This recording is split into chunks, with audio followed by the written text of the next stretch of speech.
Are you sure you want to start the stream? Yes, I'll start the stream. Nah, I thought I wouldn't bother. And then I'll try and click on this without it playing back initially, which it nearly always does. Same. Actually, I'll just mute the tab now. Oh, you can't because it's playing. Oh, I've got to go to God. What's happening? Come on, YouTube.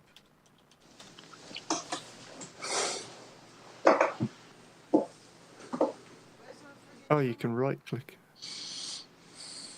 Oh, I couldn't find it for ages in my list. I can't even find it. Where are we?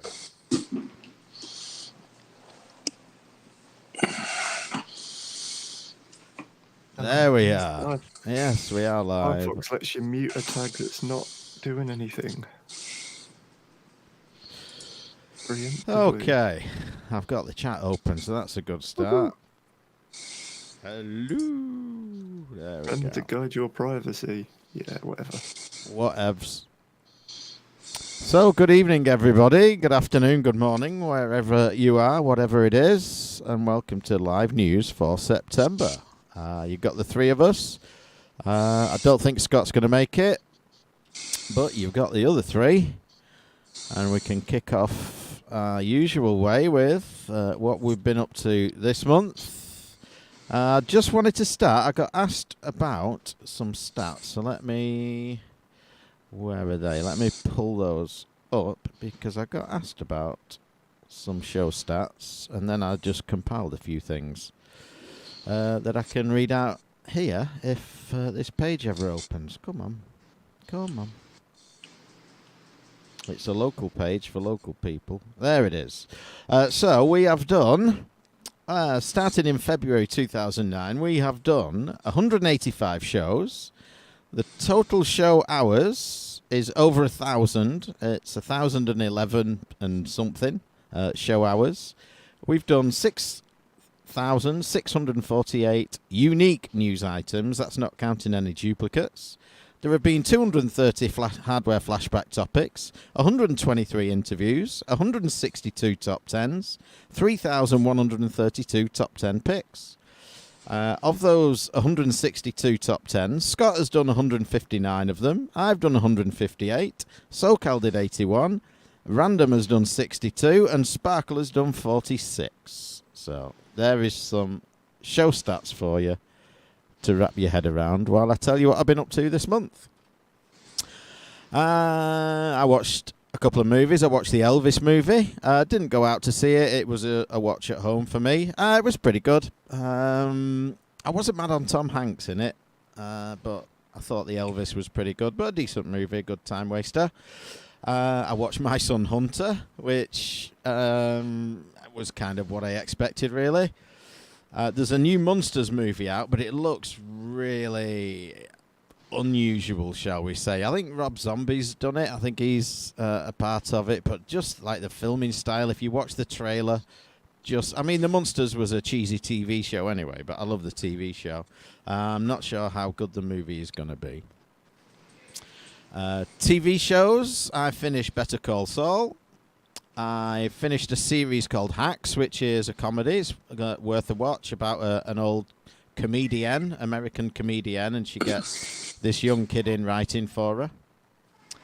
I've gone back to Halt and Catch Fire. I started watching it a good while ago, and then for some reason I didn't carry on, but I went back to Halt and Catch Fire. I'm up to season 3 now.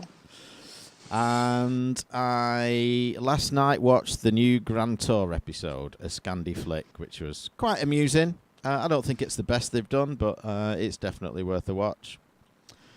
What else? Books-wise, so when the Harry Potters first came out, I read the first 4, and I hope Random's recorded that first bit, because I've just started mine. Yes, he has. Or has he? He's not telling me yet. No? Oh, well. No, sorry. I should have started it First myself time in ages anyway. I've not recorded. My new YouTube will have it. YouTube will have it. Yeah. So yeah, so when the Harry Potters started coming out, I read the first four and then never read any more for some reason. Just went on to other things. I've gone back to them. I'm probably about 2/3 of the way through number 5. So gone back to the Harry Potter books, and then Christmas, with the kids around and everything, we'll watch all of the films. So I do like the Harry Potter books. I'm enjoying it. It's good to go back to them. Games wise, I played. I bought a new Steam game. It was only dirt cheap. Tower Climb, which is like a cylindrical tower, and you're running around the outside of it. And there's different platforms to jump on. Some move. There's objects coming down from above, so you've got to avoid everything and get to the top of the tower. That was okay, and I played it on my phone using Steam Link. You can run the game on your PC and then install the Steam Link app on your phone, hook a Bluetooth controller up and play it on your network. So I tried that. It worked out pretty good. I'm still looking at a new handheld to do a lot of emulation on, newer stuff, Dreamcast era, PS2 maybe, and GameCube, that kind of stuff. And I've been kind of waiting for the Pyra because I've got the Pandora, but the Pyra is apparently having a few problems. Power consumption on the chip being one of them. And just reading through the forums, the community just isn't as active as it was with the Pandora. And so things aren't getting fixed quite as quickly as they did. I know the Pandora's, 10 years old or whatever now. So lots of things have been fixed. There's lots of mods for it and what have you.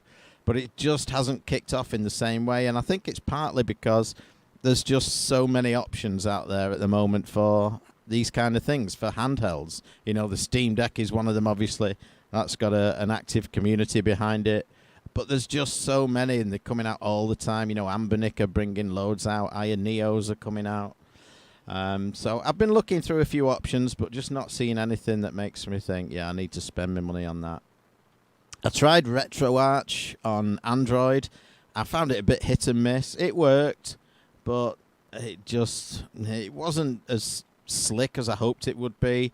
And some of the emulators, the cores, were a bit hit and miss. But I did install a few emulators separately. I wanted like a front end for them on my phone, really, rather than individual emulators, but it just didn't work out. But I put a PSP emulator on there. I had a look at a few games on that. Metal Slug XX, I was playing a bit of that. That's pretty good. And Driver 76, which is a bit like a GTA clone, a bit like a Vice City kind of game. I've been enjoying that on the PSP as well. I say on the PSP, I'm emulating it on my phone with a controller, but it's running really well, works really well. And last bit of gaming stuff, I picked up an arcade cab. So there was a guy on UK VAC selling off. I think he listed 3 initially, and it's gone up to like 5 or 6 now, just empty cabs. So I went over and picked one up. So you've got the full shell there. It's got the control panel, and that's about it. Nothing else in there. So I picked that up. I've done a lot to it now, just stripped it all down. Drilled a few holes where I need them. I've taken the control panel to work to do some welding on that, because I'm going to change the control layouts. I had to build a new base for it, which I'm in the middle of doing.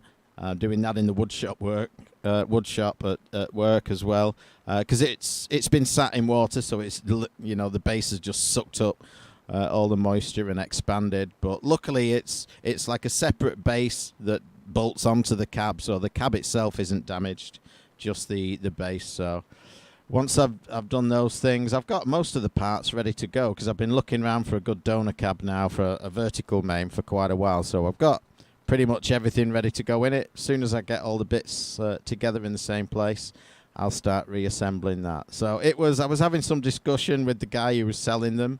It's called a BAS cab, BAS. And we were trying to work out what it stood for. So, like, I was Googling it, and it could be like Bachelor of Applied Science. So I don't think it's that. Bachelor of Arts and Sciences, Agricultural Science, Applied Science. If you look on things like Urban Dictionary. It could be Big Ass Smile, Bitches Ain't Shit. So I don't think it's any of those either. We came to the conclusion it's something along the lines of Birmingham Amusement Services or something like that. So it's a bass cab, and it's going to be my new vertical main. And that, ladies and germs, is about it, other than Play Blackpool is next weekend. And it's crept up, and I knew nothing about it until a few days ago. I was chatting with Jim Bagley, and he said, I'm looking forward to Blackpool. I'm like, wait, what? So, maybe I'll go, maybe I won't. So I've asked a few people. I'm only going to go on the Saturday, I think. Just do the one day, stay over Saturday night, because we'll do the show on the Saturday, and there's a new arcade club in Blackpool, I think.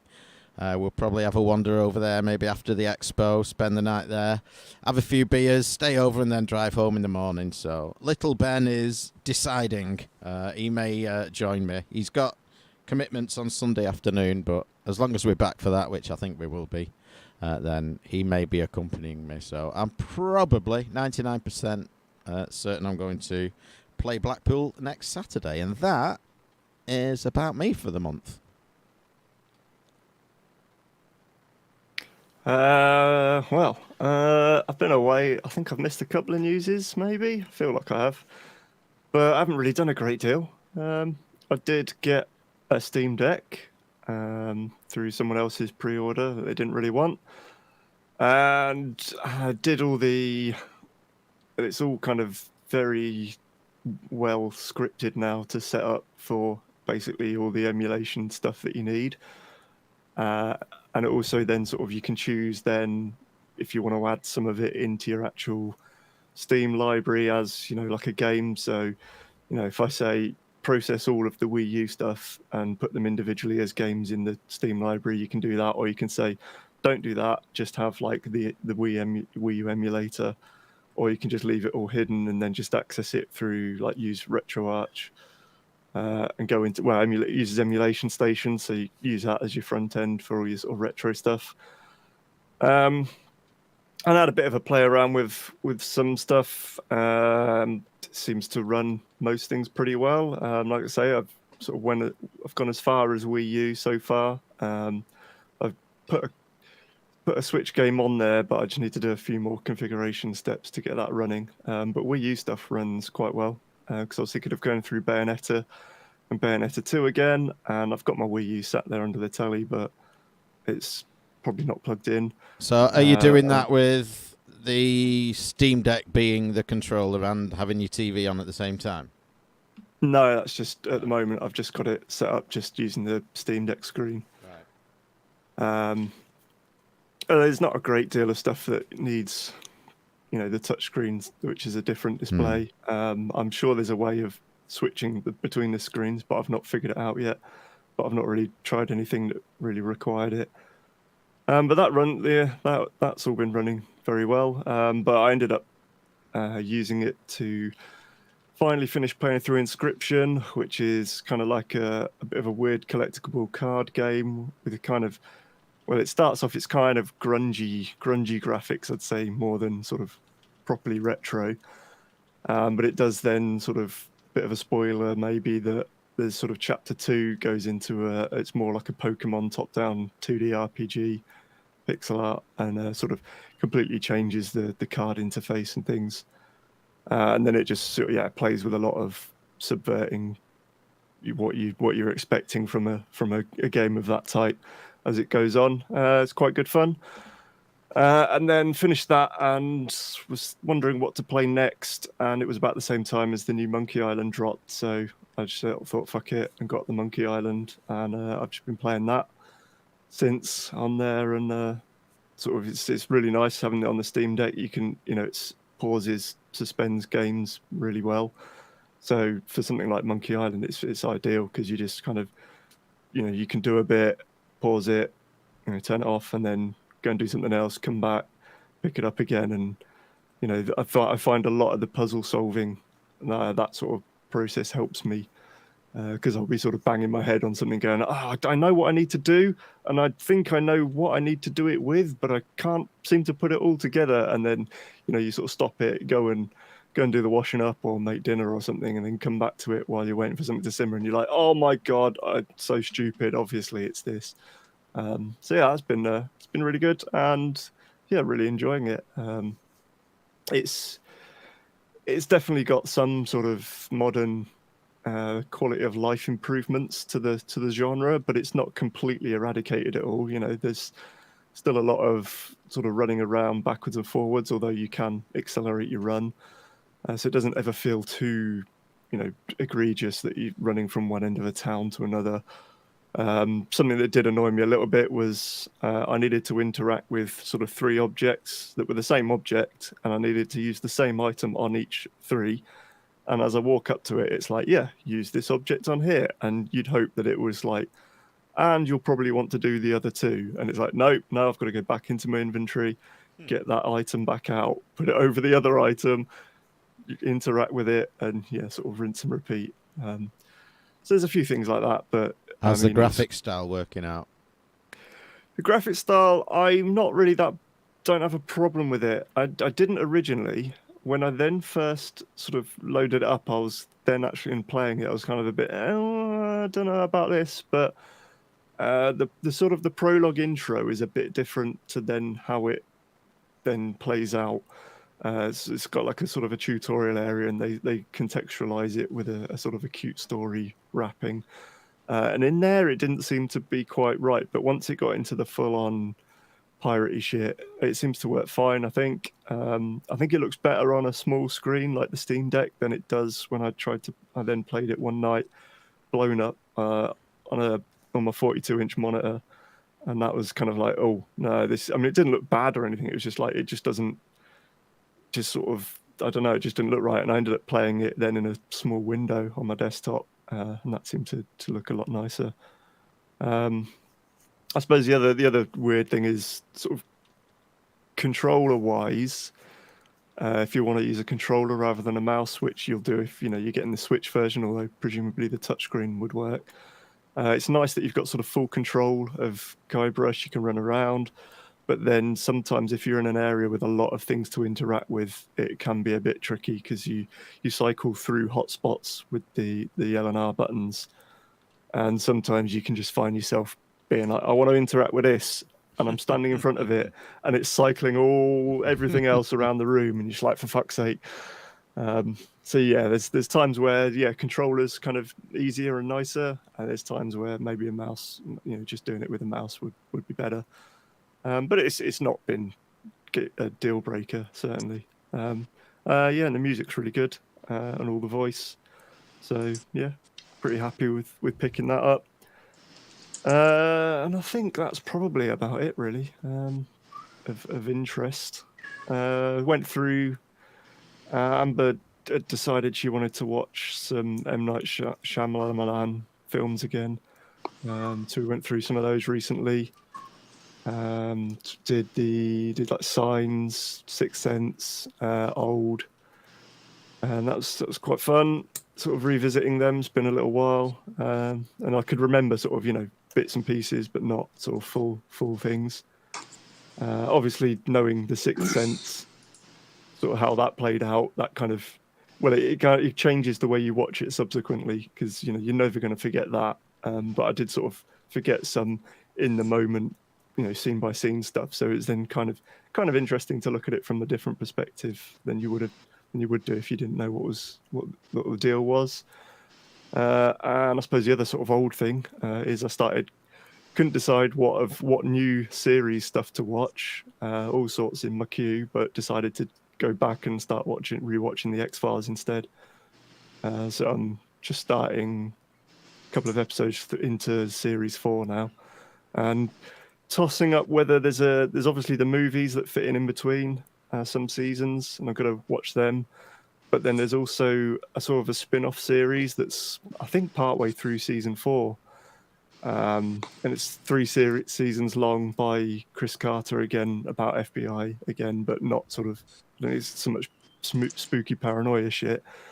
But I was wondering whether to sort of try and watch that, but I can't seem to find it on the falling off the back of the internet lorries. So I might have to looks like my option is maybe to buy the box set off eBay and rip it and then sell it again or something. Yeah, I think that's it for me. Nice. Let's see. As far as gaming this month, I've tried to get in some more pinball when possible. So, been playing a lot of Godzilla. Just really enjoying that. I like to pick one up. I got to finish the basement and do a couple more things, but I think that will probably be on the list. And also playing a lot of Cactus Canyon, the little local arcade they got here. I just like Cactus Canyon, man. It's kind of an easy game, easy pin. I'm not the best at doing back shots and all the other crazy stuff, and they have the side bumpers kind of pulled down a little bit, so I feel like I get a lot of mileage out of it. As far as classic retro games, been playing through some Shock Troopers. Had to move my Neo Geo in my basement, and the damn thing wouldn't turn on right away. It was turning on, but the screen was all fuzzy. I gave it a pop with my palm on the side of the machine, and everything turned back on. So who knows? I have to drill out some. I lost the key moving things around, so now I got to drill out a whole bunch of keyholes, which is a pain in the ass. But whatever. And as far as newer stuff, been playing Back for Blood. Just kind of still enjoying that game, made by the makers of Left 4 Dead. Like be able to just pop that on and play through a scene or two, and then kind of turn it off. And also playing Vampire Survivors. Random Dave, is that something that you've played on Steam? That is actually, yeah. I picked that up ages ago when it sort of, not exactly when it first started getting a lot of buzz, but sort of quite soon after. That was something else I dabbled a bit with on the Steam Deck as well. What do you think?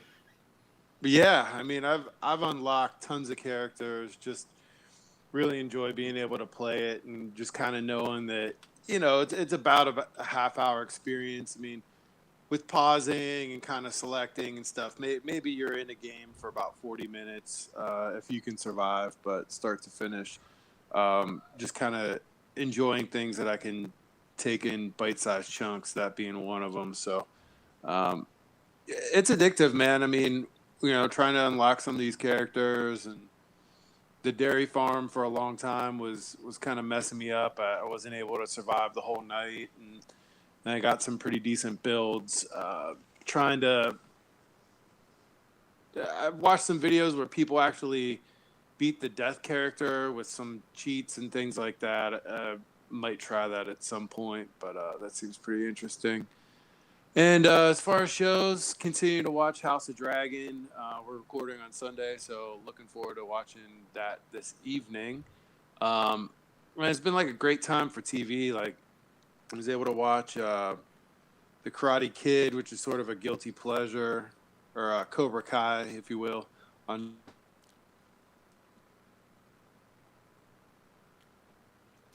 And I think he's frozen for good this time.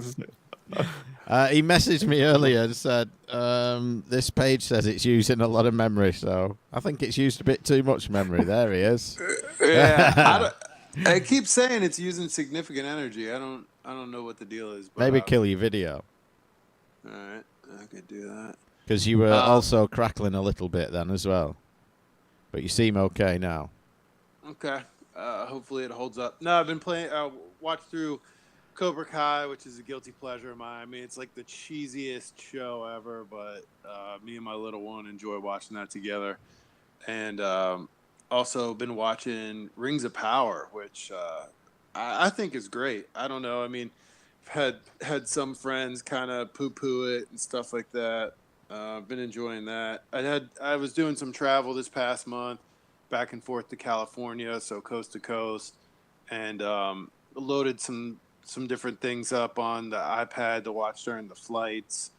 And I've watched some of that show C on Apple TV, which I kind of enjoy, but yeah, it's cheesy. Tried getting into She-Hulk, which is just so cringy, man.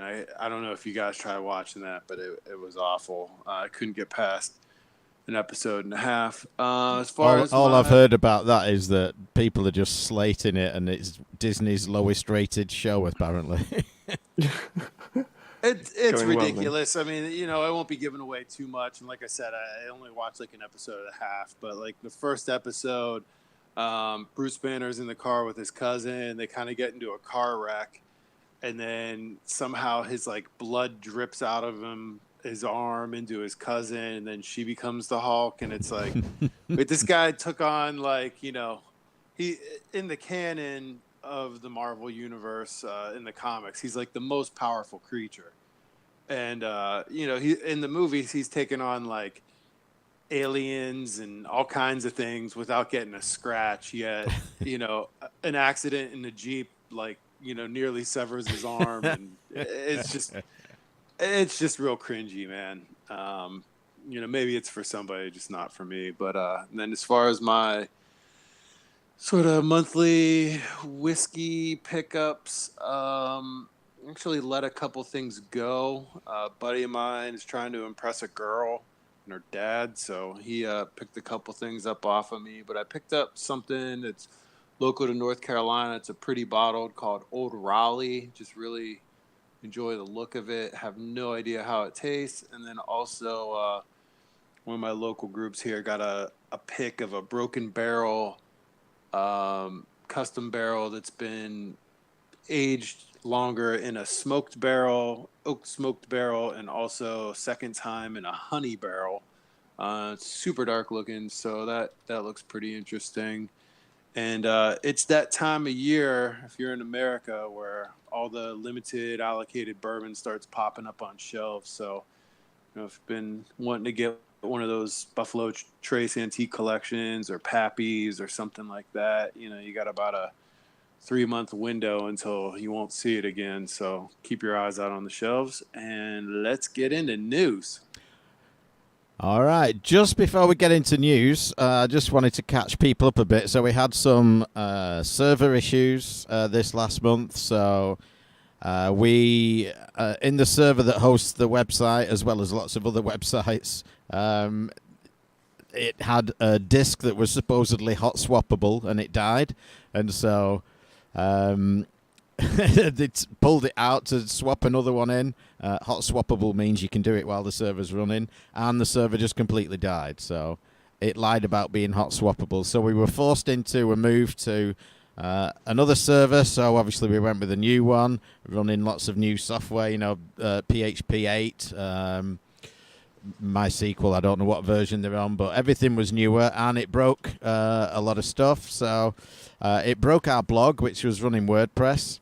I could have fixed it, but it would have taken me quite a while to do it, and I just didn't have the time. It's been a busy month, and I've got quite a bit going on, at home and at work. So, kids have just come back into school, so it's a busy time. I just didn't have the time. So I brought all the articles back from the blog, but just hosted them as flat web pages. So I may go back to the blog at some point when I have the time. I'm not sure, but I sort of saved that. But the forums, we were running our forums on vBulletin, and vBulletin will not run on PHP 8.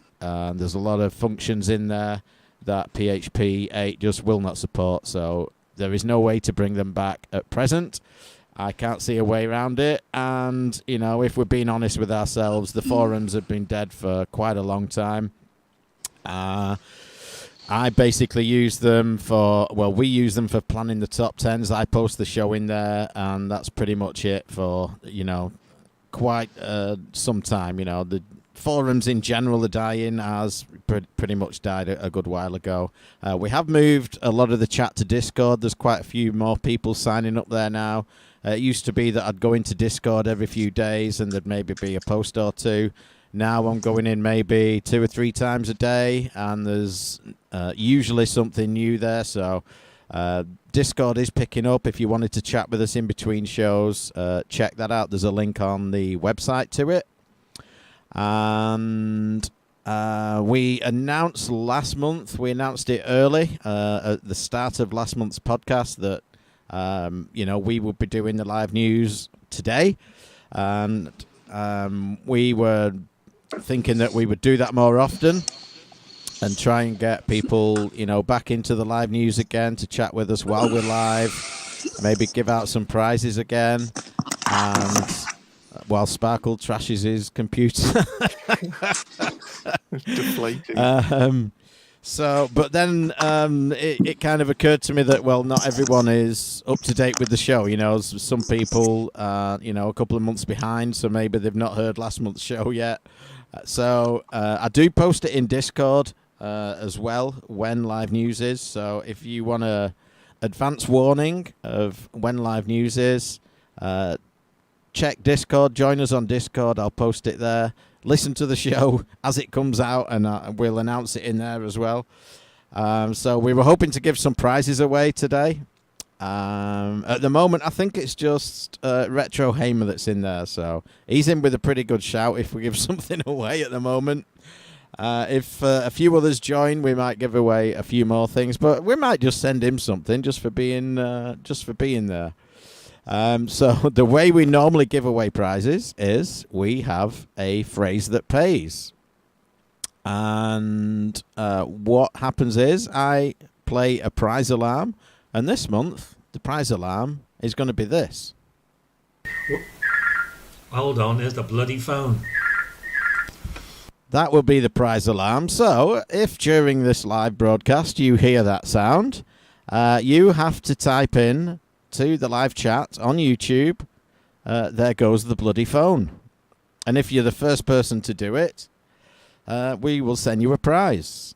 If you go to retrogamingroundup.com / and I should have checked this before, I think it's news prizes. No, it's just prizes. retrogamingroundup.com / prizes. You will see everything that's up for grabs there. Sparkle Puss has a couple of additional items that we've not put on there yet. But if you are the first to type the phrase that pays, there goes the bloody phone, you can pick one of those prizes and we will send it to you at some point of our choosing. So if you are in chat and you've not typed anything yet, type something saying hello so we've got a rough idea of how many are in there. Tommy's just joined us, so Tommy, you amico. Ouya Miko. Hello, amigos. If you're in there... I owe you a Miko. I owe you 3 amigos. So if you're in there and you've not posted yet, just post a message so that we know you're there, and we will hopefully give some prizes away. And, like I said, keep your ears peeled to the show, and keep your eyes peeled to Discord, and we will announce the live news as early as humanly possible. And now, on with the show. Just quickly, that must be a rare clip where Butler doesn't say the C word. I have got some of those, but but yes, it is. I just picked one at random.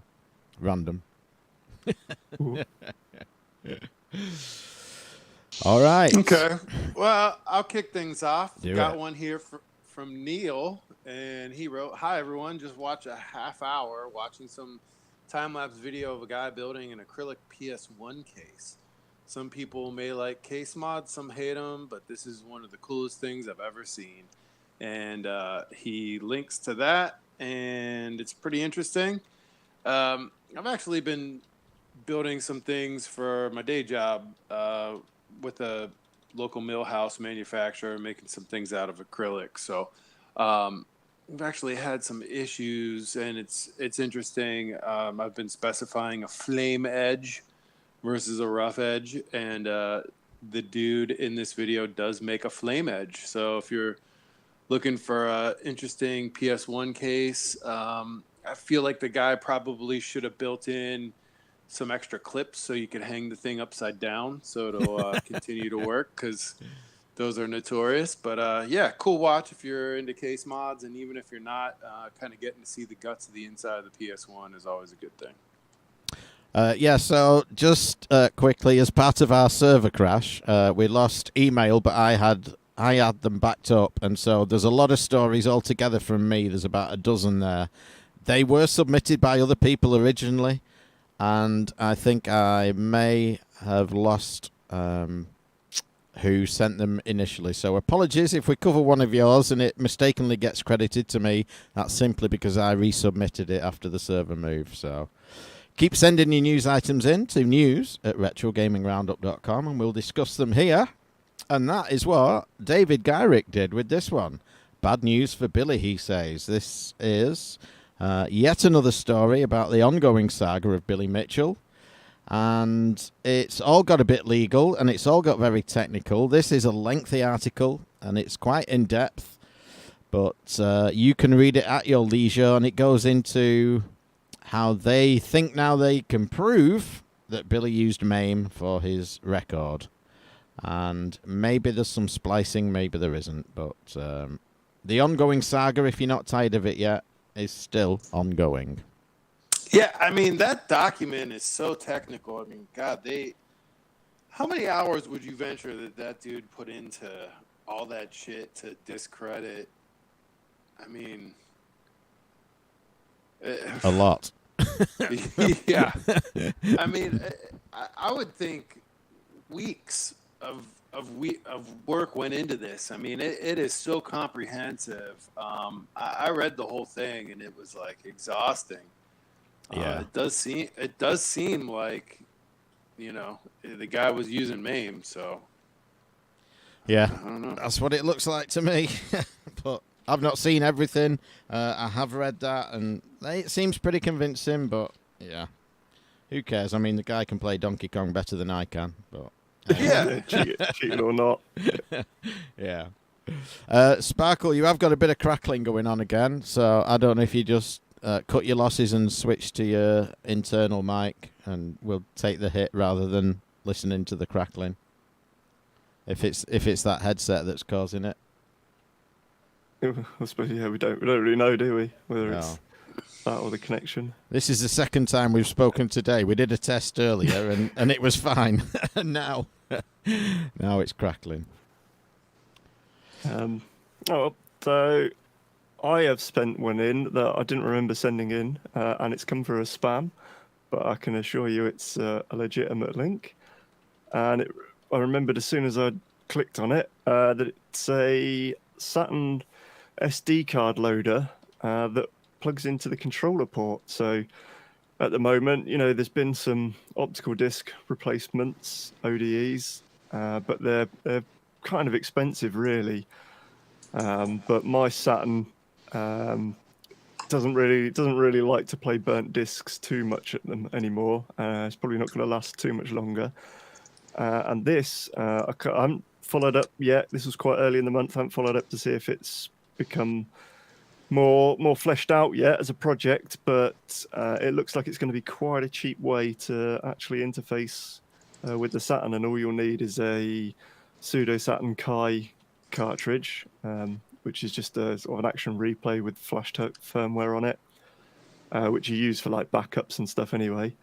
And then once you've got that, you can basically sort of boot up the loader from that, and run all the games off an SD card through a controller port. So I shall probably be keeping an eye out for one of these.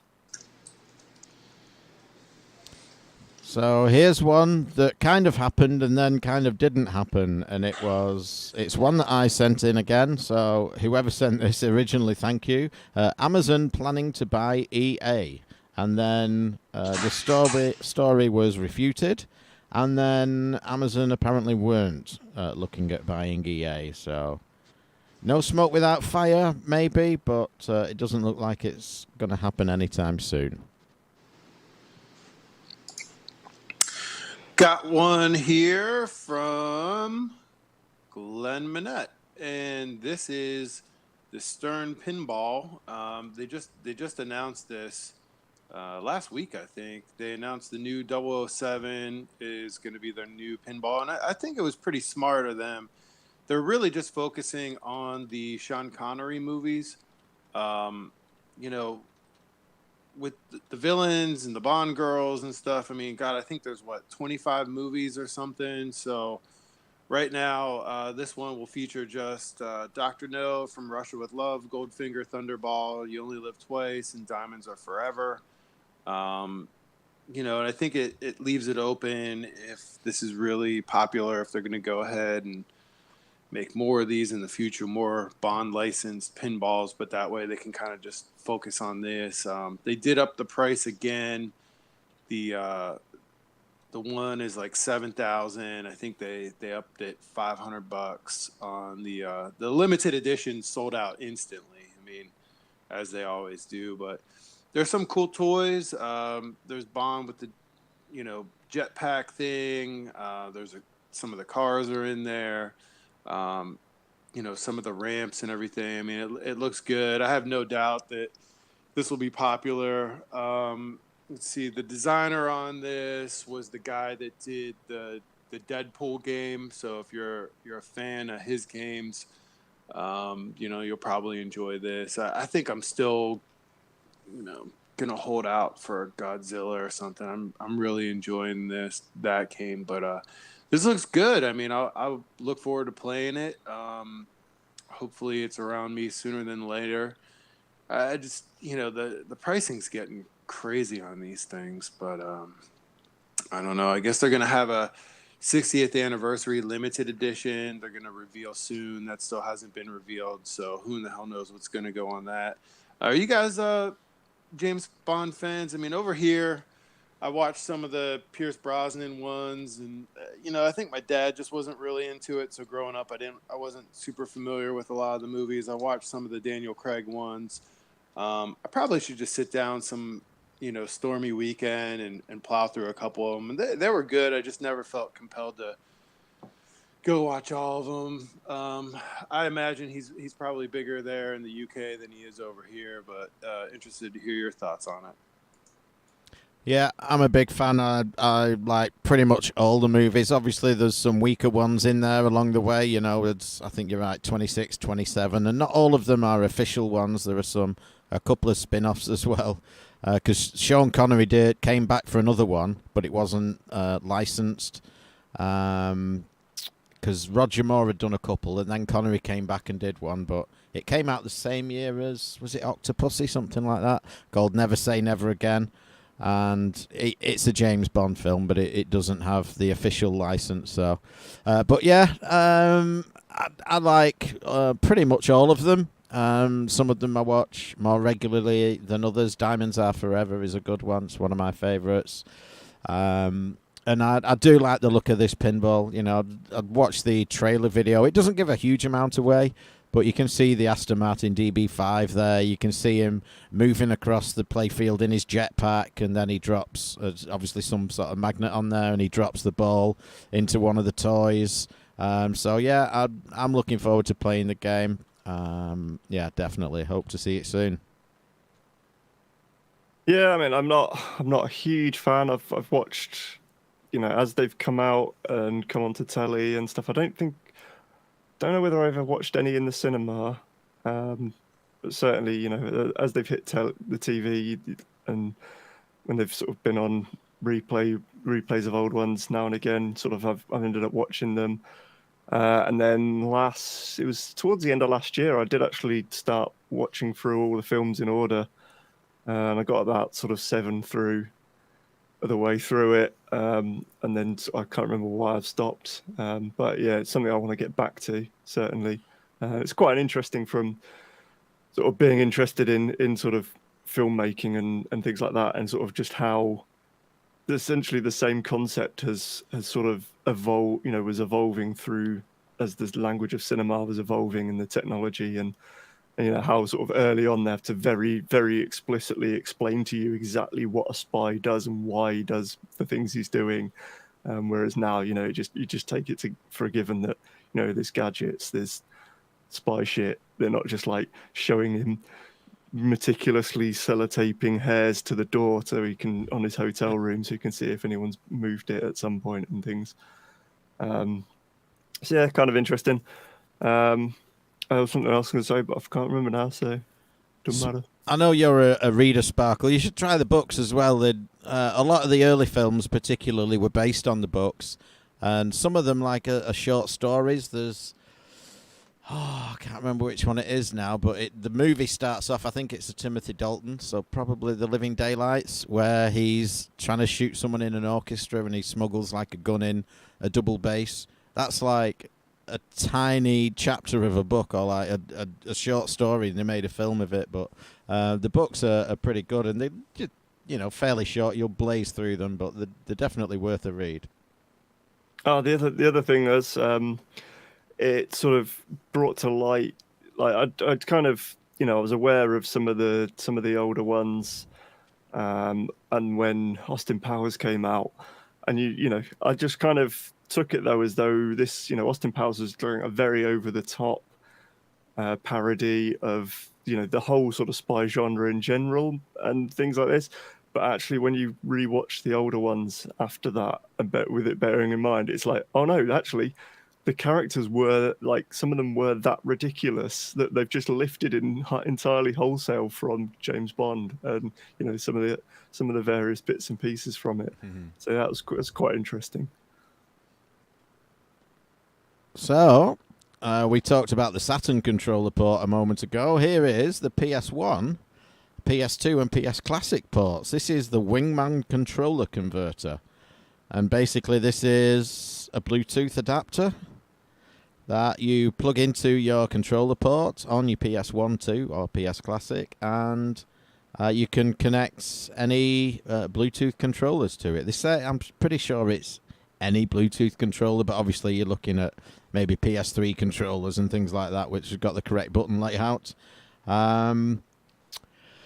And it's called the Wingman PS2 converter. So there you go. Give it a try.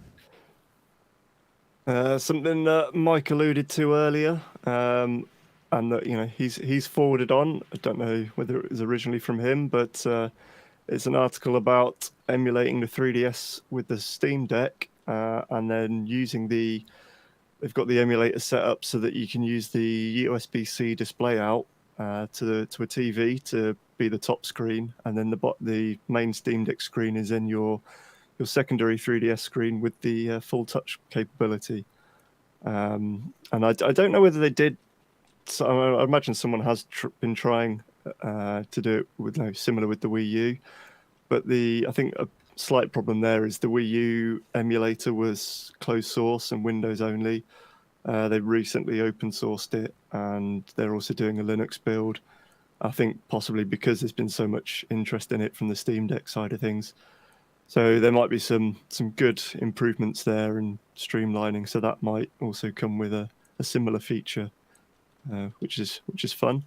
What you really need, I guess, is something like Miracast or something like that. I don't know whether you'd need a dongle, perhaps, a suitable Miracast or something of that ilk receiving capability on the telly. Although I don't think the latency is great over a lot of those solutions, but you may be able to do it wirelessly as well. But even so, it's kind of cool, bringing Nintendo's concept back to life, as it were. Yeah.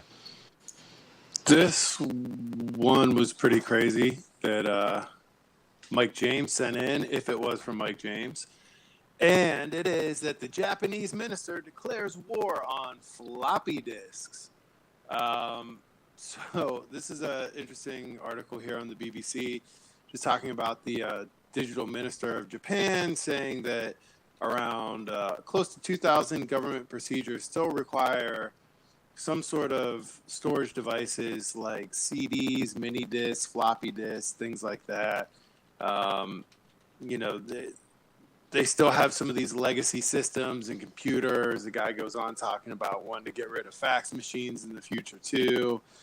And, he's quoted as saying, "Where does one even buy a floppy disk these days?" Good question. I have no idea. I guess Amazon or something, right? Yeah.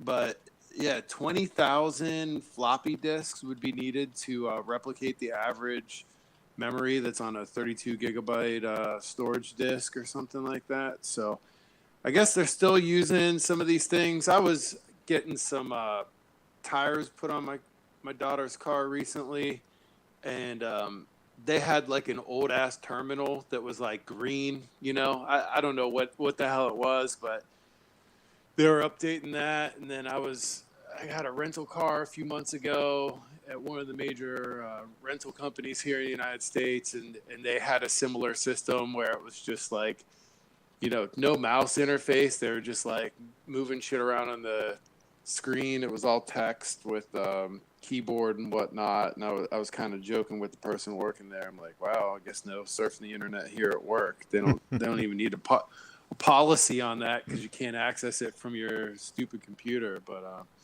yeah, I guess I'm not surprised. I think some of these companies, it's like, they have some old system. It worked. It was even in the early 2000s. I was interning at Verizon here, which is a major telecom company. And a lot of their systems, they were still using, I don't know, some old ass DOS system or something like that. So, surprised, not surprised. I mean, Japan's usually historically slow to change, even though they're cutting edge on some other technologies. But kind of fascinating. Yeah, I'm just jumping down because I know this one came in. I saw it come in from Dave Lanke, actually. And it is the last man standing in the floppy disk business reckons his company has 4 years left. And you can find them at floppydisk.com. It's a US-based company. It's a short article. You can have a quick read through there. But yeah, he reckons he's got 4 more years, then he needs to find something else to do to make a living.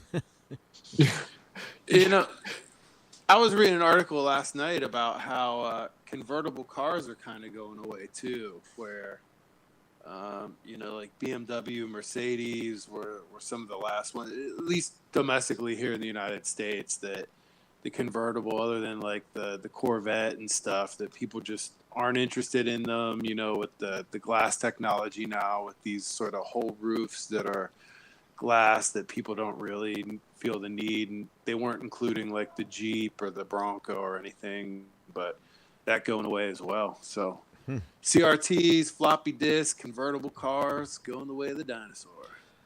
Yeah. So I've sent you a message there, Sparkle. Not sure if you've seen it. There's a bit of crackling again. It sounds like you're using the headset mic, maybe. Just jump over to the internal, or are you using Chrome in there? Yeah, I'm using Chrome. All right. Something funky going on again. Okay. Something else that's pretty funky is the Retro Computer Museum have been loaned a prototype game player that was made by Rare, who of course are based fairly close to the RCM, and it is kind of like a Game Boy-esque competitor called the Playboy, which is, I don't know whether it would have, if it had gone to market, would have kept that name. But it's certainly an interesting looking unit. It's a bit chunkier even than the original DMG Game Boy. Doesn't look anywhere near as ergonomically suitable. But it almost kind of looks like a large sort of phone with it's got a bit of a hinged up screen, which I don't think is a real hinge by the looks of things. But yeah, they say it was completely impractical at the time. It just used too many batteries and things like that. Obviously, it's all, it's just a prototype, so there's sort of bare circuit boards hanging out the back of it, no sort of cartridges or anything. But yeah, quite an interesting unit that I don't think I'd ever really heard about before. No, so I'd never seen it. I seem to remember there being something similar. I'm maybe thinking of some of the LCD games that had that, inclined screen slightly. The Quick Vision or something, was it? Oh, I couldn't remember the name, but I'll take your word for it. I'll have it. But yeah, I'm pretty sure there was something that did take that form factor.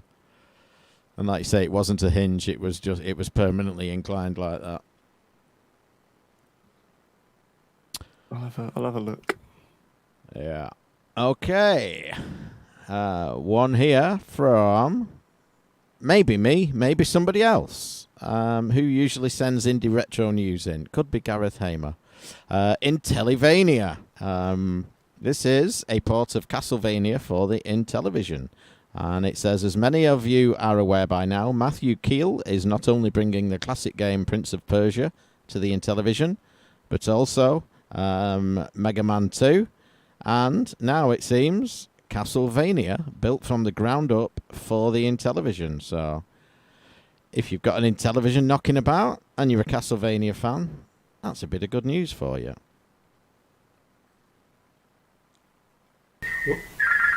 Hold on, there's the bloody phone. Ooh. I thought that was actually someone's phone. It could have been. That is the phrase that pays. So can't all over again. Yeah. There goes the bloody phone. It's Retro Hamer who's won. There he is. At least he's in our country, random. So postage will be nice and cheap. Take yourself along to retrogamingroundup.com/prizes and pick something off there. Or Sparkle, you had a couple of games to give away, I think, didn't you? Yeah, I have some. I have Cooking Mama on the DS. Woo! So, Retro Hamer, email me. Or email news, whichever. Probably easier to do me, then we don't read it out next month. Email me, ukmac@retrogamingroundup.com, with your chosen prize and a postal address. Actually, you better pick which prize now, then we can delete it off the prizes page. So choose your prize, and it will be winging its way to you at some point. And all the items, articles, news that we talk about will be in the show notes pages, of course, as will a link to the gallery of my ongoing arcade cab project, as well as some of our other arcade cabs as well. So if you're at a loose end, have a look through our image galleries. There's shit tons of stuff on there. Retro Hamer has chosen the cuddly toy. So I'll make a note of that and delete it from the prizes Is that the page. Bowser cuddly toy? Have we got multiple cuddly toys? I don't know. I don't know whether I ended up with multiple No, it's just Bowser. Mario plushies. All right. It's just Bowser, so I will go and delete I don't that. think the dog's eaten him yet. Might have pissed on I'm him. not promising. Probably humped it a few times. I was going to say I had sex with it. So I think I That's just funny. delete the image, don't I? Do I have to edit a page? Okay, it's No, I think you just delete the image from the it's folder. been And it should. years since I've done this. Let's have a look. I think we did it so that it was all nice and easy. We did, didn't we? Bowser plushie. I'm guessing that's it. Sounds likely. I should stop looking at Argos catalogues and archive.org to see if I can remember what this handheld was. It was like the Watara Supervision, I think. So I don't know if it was just rebranded or... It could have been, yeah. It could have been the Supervision I'm Something. thinking of. Yeah, something different. Along those lines, anyway. Yeah. All right. All right. One from Mr. James. Hopefully I'm not crackling. And it is the Zelda that Nintendo does not want you to see. And this is, let's see, it's from Did You Know Gaming. They did more or less a journalistic deep dive into a canceled Nintendo game. This one would have featured Sheik and Sheikah from Legend of Zelda series, from the Ocarina of Time. They go into a lot of detail trying to talk to different developers and stuff about how this game was canceled. And I guess, they've done some really good work here. It's worth the watch. It's about 20 some minutes long.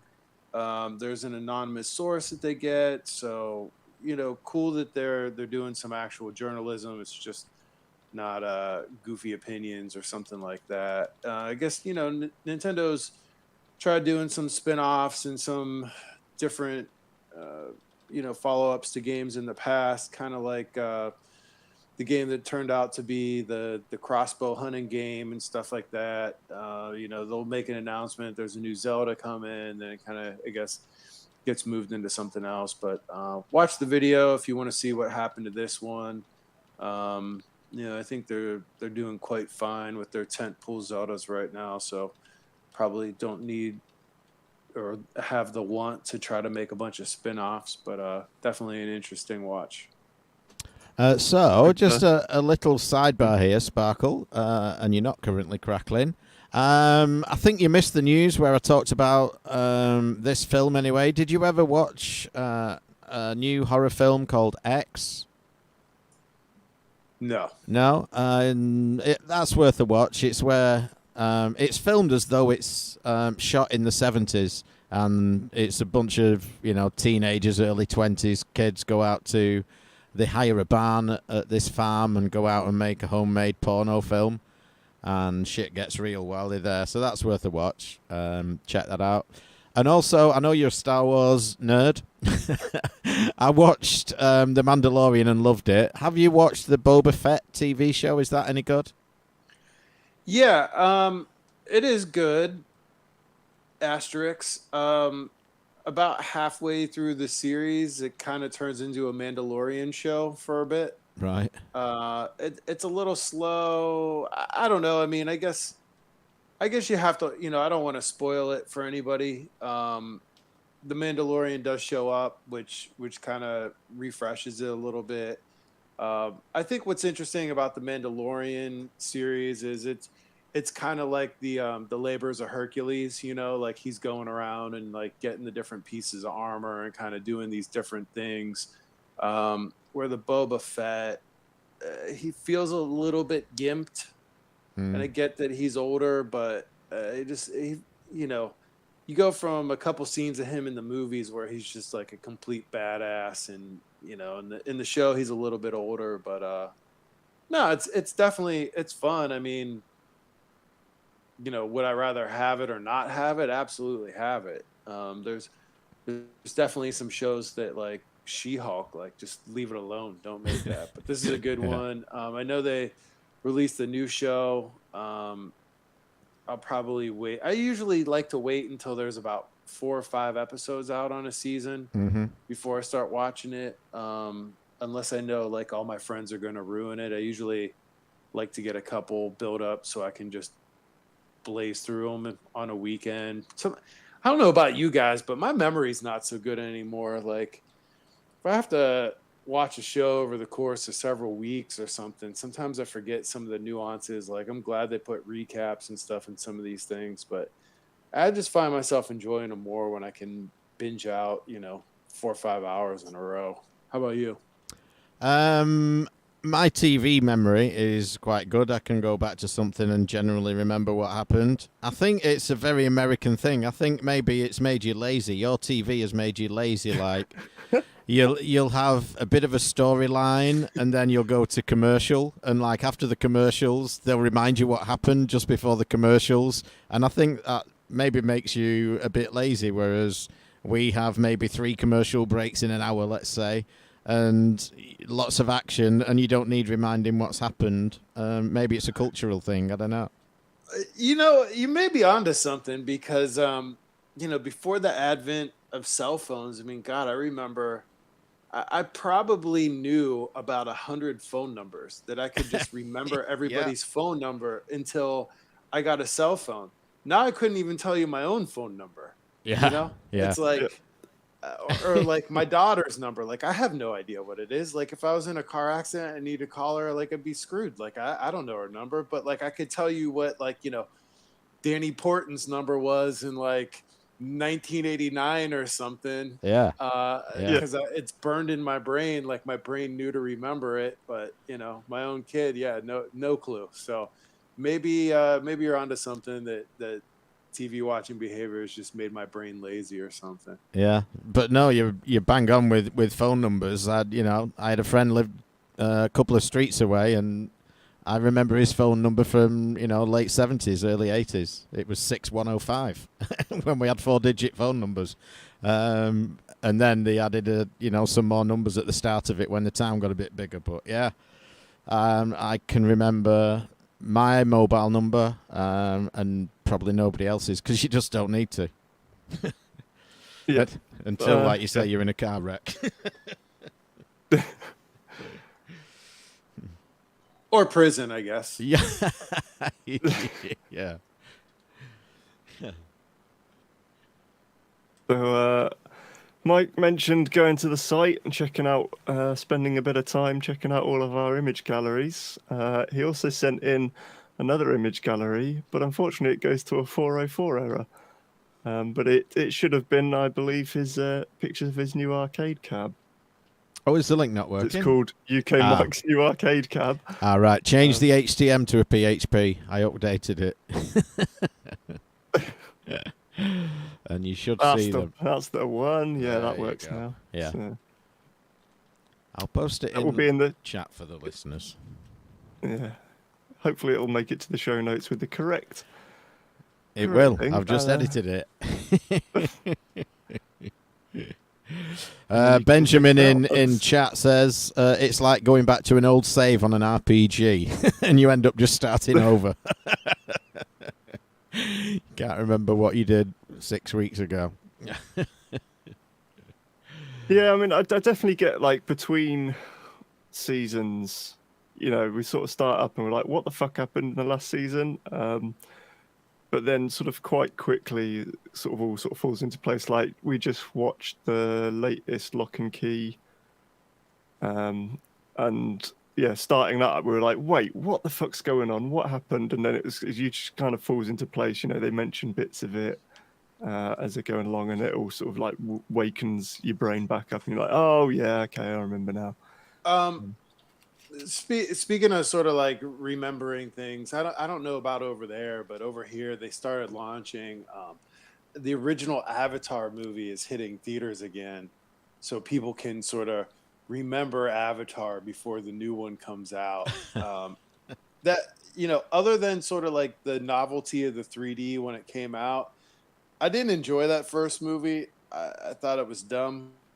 I don't think it's, you know, the story's particularly held up. I wasn't clamoring for another one. I wasn't like, oh, I can't wait till this next Avatar shit comes out. And it feels like forever. I mean, it's been like well over a decade. 2009 was it? Something like that? 2010? Yeah, 3D TVs have come and gone in that time. Yeah. Yeah, like, and I saw the trailer. I don't know. I think when I went and saw Spider-Man or, you know, one of these movies, and it was like the big reveal was like the next Avatar, and I was like, looks dumb. And then I was just shocked to see like, holy shit, they're re-releasing it in theaters. Like, it's amazing that it's one of the highest grossing movies of all time. I guess it has to do with the 3D, but did you guys like Avatar? Just seems like it was shit. I don't know. I think, well, the basic story was Pocahontas, wasn't it? You know, it's a retelling of an age-old story, just told in a different way. I think the premise of it was good. Kind of like, it's similar to Source Code, which is, again, another decent premise, but not a great movie. Where, like, you know, obviously Avatar, spoiler alert on a 13-year-old movie, you know, the guy is in a machine somewhere, and then, you know, he's portrayed out in a different world somewhere, and he is interacting remotely, kind of thing. And Source Code is the same, you know. He is in this little unit, and he's reliving a scene over and over, trying to find out what happened, you know, doing it remotely. So it's the basic premise is a bit, you know, of a cool sci-fi premise, but the story itself and the 3-hour film, I could take it or leave it. I don't really remember. It was out at a time where I think I was drinking a lot. So there's just a lot of entertainment in that period that didn't really. I remember that's the one with the guy in the mech with the big like hunting knife as a weapon on it, isn't it, or something? Is that one? It was like blue people running around and stuff. Well, there's that, Yeah. obviously, yeah.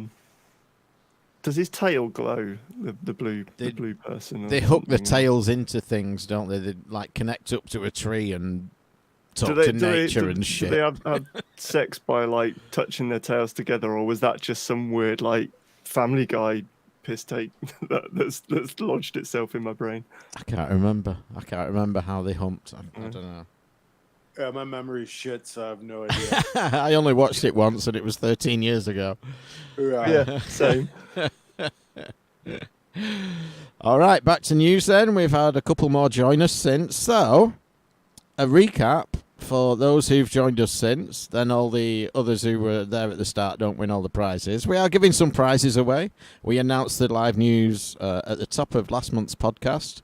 We will try and do that again. If you want to know when the next live news is, keep up to date on the podcast or join us in Discord because I post it there. Try and get a few more people in live news every month, chatting away with themselves and with us. And we give away prizes. And the way we do that is we play a phrase that pays, which this month is this. Hold on, there's the bloody phone. So if you hear that during this live news broadcast, you type in the YouTube chat there. Before anybody else, there goes the bloody phone. And if you're the first person to type it, you get to win a prize. And you can find those prizes on retrogamingroundup.com/prizes. So listen out for the phrase that pays and then type it as quickly as ever you can. Or if you're Gareth Hamer, keep it on your clipboard and paste it. That was a test. I think you'll find, Benjamin, that wasn't a real one. Next time you hear it, it will be a real one. So, something else you can hear, and it's not one I've heard of before. We know about the site Pinball News. We get a few items from there most months, including the James Bond pinball that we covered earlier. They do a monthly podcast. I did not know that. It's called the Pinball Industry News Pincast. So check them out. They are also on Spotify and probably several other places as well. Just been skimming through a YouTube video of someone who was a bit upset that Nintendo wouldn't release a GameCube Mini and took matters into their own hands. Kind of reminiscent of the old sort of Ben Heck like portable consoles and things that he used to make. I don't know if he still does. Don't seem to be a thing anymore. But they've basically gone through all the steps they can to essentially not done it, redesigned it, or made an Android box that will play Dolphin. They've actually just sort of slimmed down the GameCube as much as they can and 3D printed a new enclosure for it. Made it kind of, it's probably half the height, sort of like a bit of a smaller Mac Mini kind of thing. One might wonder whether you may be better off just getting a Wii for $10, as that would pretty much be the same sort of effective result, and it would play Wii games. But hey, he's had a fun afternoon or two. So that one, I think, is one that I forwarded after the email issues, because just a bit further down is one from Spinal entitled Even More Littler GameCube. So maybe Spinal sent that first one in as well. And that takes it even smaller random, even smaller than a Wii. So I'm getting an ad at the moment, but yeah. And I'm assuming it's the same guy. It looks like the same guy. It looks like the same his same ColecoVision workshop. Mm-hmm. But yeah, this is quite fancy now. Yeah, he's actually made copper machined units. He's got a Raspberry Pi in there somewhere doing some gajiggery. It's quite fancy. Still not a huge reduction on a Wii, perhaps, but certainly looks. It's kind of. I know he puts it next to a Wii at the end. It is smaller than a Wii, confirmed. So. And he put some cooling in there as well. And he puts all the comments up from his previous video with everyone going, "Isn't the Wii smaller than this?" So this is obviously in response to that. So yeah, there you go. If you want to make your GameCube even smaller than a Wii. Let's see. Got one in from Mr. James, and this is that Operation Wolf VR is coming to consoles. Now, when I was actually in California this month, I actually got to visit the Meta campus there in California, and it is crazy. Like, it's unbelievable seeing some of these tech campuses. If you ever get the opportunity, if you know somebody that works at one of them, I got to go to Menlo Park and kind of check it out. The whole thing is like a giant street that you walk down. There's like candy shops. They got barbecue. They have like laundry mats, banks and stuff. And then the offices are all there. But it looks like you're walking down a boulevard with all these buildings. And the reason I say that is because they're going to release this Operation Wolf on the Meta platform for MetaQuest 2, and it's also going to be coming to consoles. It's based off the 80s shooter. Looks pretty. The graphics look good and stuff like that. I don't know. Those things always kind of disorient me. I'd play it on consoles. There's just something great about the arcade with the machine gun with the clackety clack to it. So Yeah. I don't know if this will be better, but it's definitely a good game to have for if I'm thinking of like relaunching some kind of classic game. This seems like a natural transition for it. The French publisher that's licensing this from Tato is called Microids, which sounds like hemorrhoids. So Smaller. That's when I've got them. yeah, not sure about the name. Like maybe it just doesn't translate well from French to English. But Microids could use a little bit of marketing love. Yeah, maybe. Someone who could do with a bit of love is in chat there. It's Dirty George. Mr. Lutz has joined us in chat. I don't know if he's ever done that before. Have you joined us live before, George? We usually finish off with one of your stories, sometimes literally. One here. It took me far too long to get that. It did. I thought nobody was going to get it, so I moved on. This one it's forwarded by me, but it looks like the kind of thing Spinal would send again. And it's the file copy Lunar Lander game. And it links to GitHub. And so, in Windows, when you're doing a file copy and you get the green sort of graph going up and down as the speed moves, well, you do some magic with these files on GitHub, and then it turns that up and down graph into a Lunar Lander terrain, and you can play Lunar Lander while you're making a file copy. So that's some ingenious work there. Whoever's done it, and whoever sent it, because I had to forward it back in again. So thank you for that. But yeah, it's just some crazy shit, and how much time people have got to do stuff like this. Mental. Well, sometimes you just need an idea for a project to learn stuff. Yeah. So why not? Something I've just been looking at. So I've had a bit of a mess around with some AI generated art over the last week or so. Interested primarily for trying to sort of alter the way that I approach landscape photography and see if it's possible to not necessarily get up and chase the weather all the time and get fancy cloud inversions and things.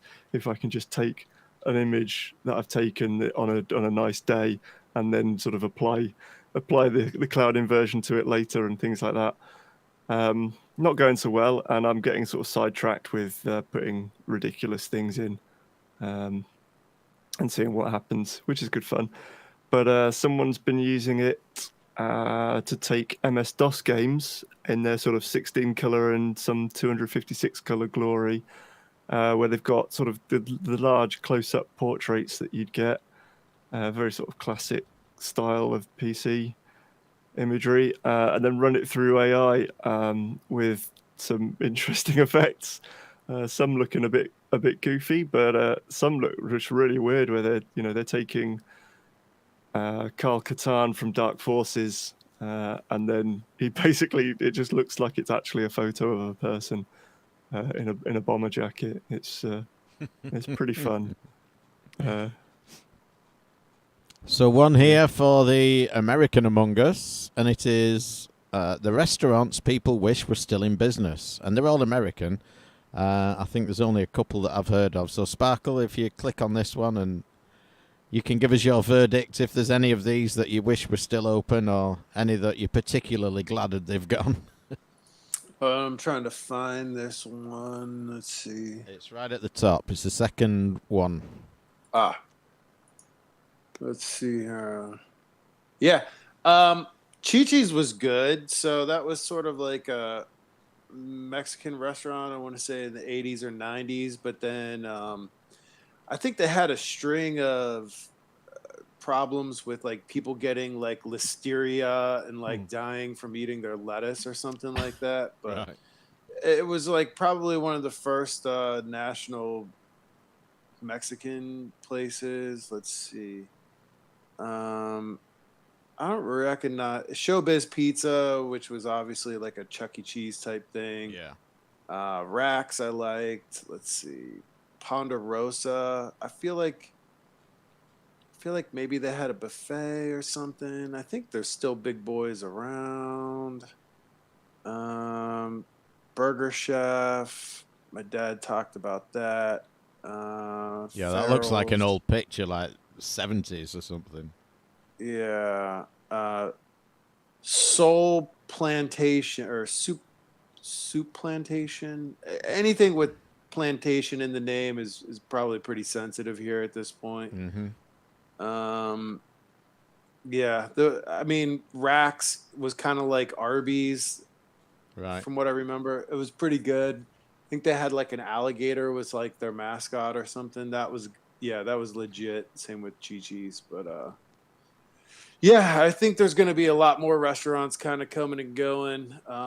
Restaurants are a tough business right now, especially, not to get political or whatever, but the economics. I just ran and got some chicken wings for my family earlier. They were eating that for lunch and kind of, gonna sound like I remember back in the day, but like literally, it wasn't that long ago. I used to go to the gym with some guys probably a decade ago or so, maybe a little longer than that. But Yeah, it shows. yeah, there was a bar right around the street, and they had 10-cent wing nights, and like you got like a side salad. They had $2 pints, so like Trappist beers, and I mean it was great. And then that was 10-cent wing night, but for the most part, wings were about a quarter. Now we're lucky to get wings that they're about $1.50 a piece from a restaurant now, and it's just like, Yeah. hell, in fact, there's a wing buffet not too far away, and one of my coworkers about a year ago asked me to go with them to this for lunch, and I was like, look, man, I'll let you know, like if I go to a wing buffet, like I just destroy it. And he's like, no, it's okay.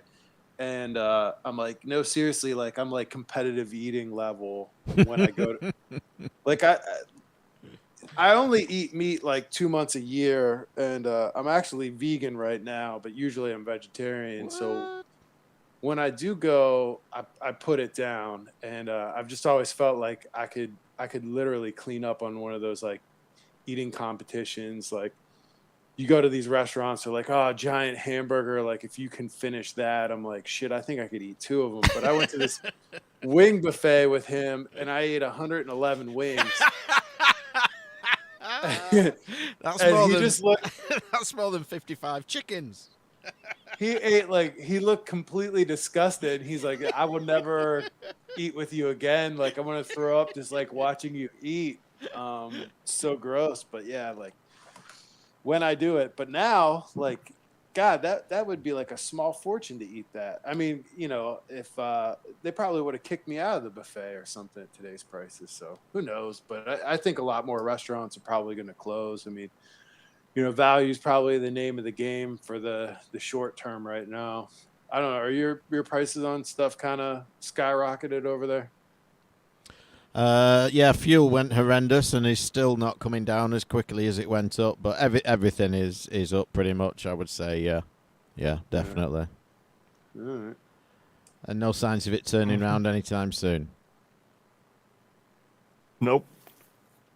And we've also got shrinkflation, which is a thing. You know, things get smaller and the price increases. So it's a double whammy.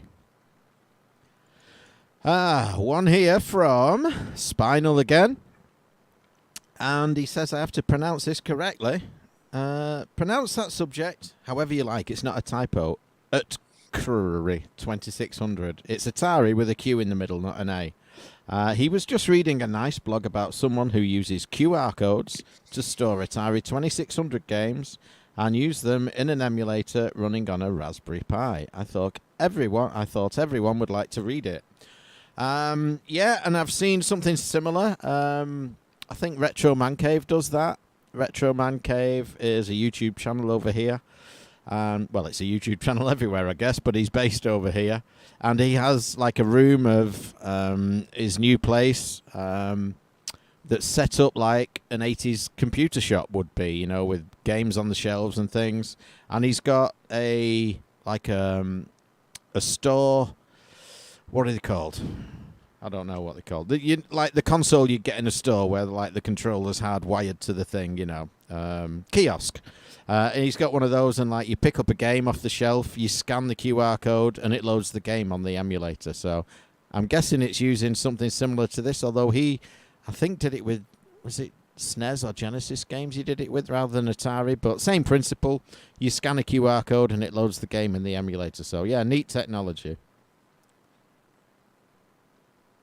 Other neat technology. So earlier on, I with a new story about Billy Mitchell, I stuck Billy Mitchell in court into the AI generator, and I was a bit confused about the faces that were pretty grotesque that were coming out of it. And I've just actually dawned on me that it's because it's kind of tried to blend Billy Mitchell, the video gamesman, with Billy Mitchell from EastEnders into the same face. Which doesn't go very well. But something else that's not gone well for Billy Mitchell is a story sent in by Gareth Hamer on Nintendo Life, which is Billy is claiming his doctor will not see him anymore because of his cheating allegations. Apparently, Dr. Stanley Scoppet refused to see him after responding party appeared for an annual examination. I can't talk now. When responding party arrived for his examination, the assistant to Dr. Scoppet informed Mitchell that Dr. Scoppet would not see him. The assistant informed that Dr. Scoppet read the allegations from Twin Galaxies. I don't know. This seems very like. Does he think that maybe this guy's not actually going to have enough money to pay my invoice that I send him because he's going to be spending all his money on court fees? It's very strange. Very strange. Very strange indeed. One here from Charlie, who says, I've had enough of your cloud censorship. And this is referring to an article on comicbook.com about Mario Party Superstars, because they have removed an Easter egg from an original minigame. As you know, Mario Superstars contains 100 different minigames from previous Mario Party games.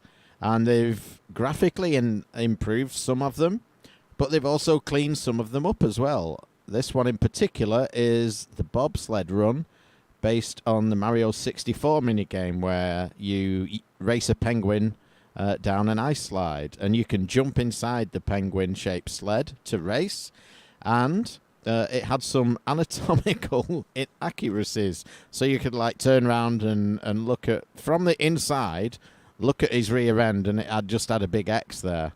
And apparently they've removed it. They removed the whole game or just the X? I can't see.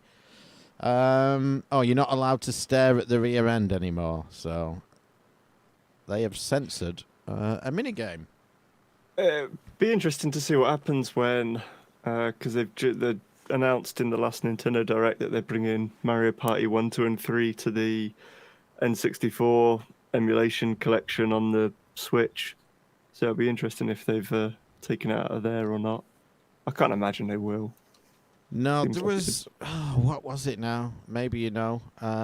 It was a game that was being released for Switch, but it was quite an adult-oriented game. I can't remember what it was, but they were saying no, it's coming out on Switch. We're not going to touch it. I can't remember what it was now, but so they're not kidifying a lot of the games on there, by the sound of it. Cool. Quickly speaking on the Nintendo Direct, unfortunately we don't have Scott with us to have his rant about the the amount of time it takes to make a Zelda game. But we did get a release date, which, you know, take that with a pinch of salt, because if, you know, and Nintendo are generally better at sticking to a date if they give it, but giving a date as far away as the 12th of May, that gives them a long time to find more reasons to not do it. Gives them a long time, you know, including what they've had to actually hit that, and it'd be quite polished by then, but who knows. But yes, they also called it Tears of the Kingdom, which gave them there's apparently quite a lot of heated discussion about whether they should delay the Nintendo Direct or what. A lot of talk with third-party publishers that were featuring games, and trying to decide what they were going to do. And in the end, all they did was they didn't show it live in the UK, but then they put it out as a VOD on YouTube like an hour later, which is pointless because everyone obviously can just, you know, tune into like the Nintendo USA one and things like that. So very strange way to go about that. But hey, I can imagine though, like, you know, I've been Hold on, there's the bloody phone. Oh, sorry, Simon. Yeah, I've like sat in a, you know, we were making Sega All Stars Transformed, and we were like, we're gonna have boats and planes in this, and you're gonna transform, and it's gonna be great. And you know, it's kind of quite early on in it. No one else knows about it, and we're all watching like an E3 presentation, and they show Mario Kart 7. And the carts go underwater and then start flying and with hang gliders, and we were like, for fuck's sake. And it's like, I can imagine it being one of those moments where, you know, they're sat there and they're like, right, so next week we're announcing that it's Tears of the Kingdom. Oh fuck, the Queen's died. Like, yeah. the kingdom is literally in tears. Fuck's Well, some of it was. I'll tell you someone who isn't in tears. That's Benjamin Martin in chat. There goes the bloody phone, he said. And I'm just checking. He is the first. So, Mr. Martin, if you go to retrogamingroundup.com/prizes and pick a prize and tell us what you want, we will take it off the prize board. And if you email me, ukmike@retrogamingroundup.com, and send me your address, your prize will at some point whiz its way over to you.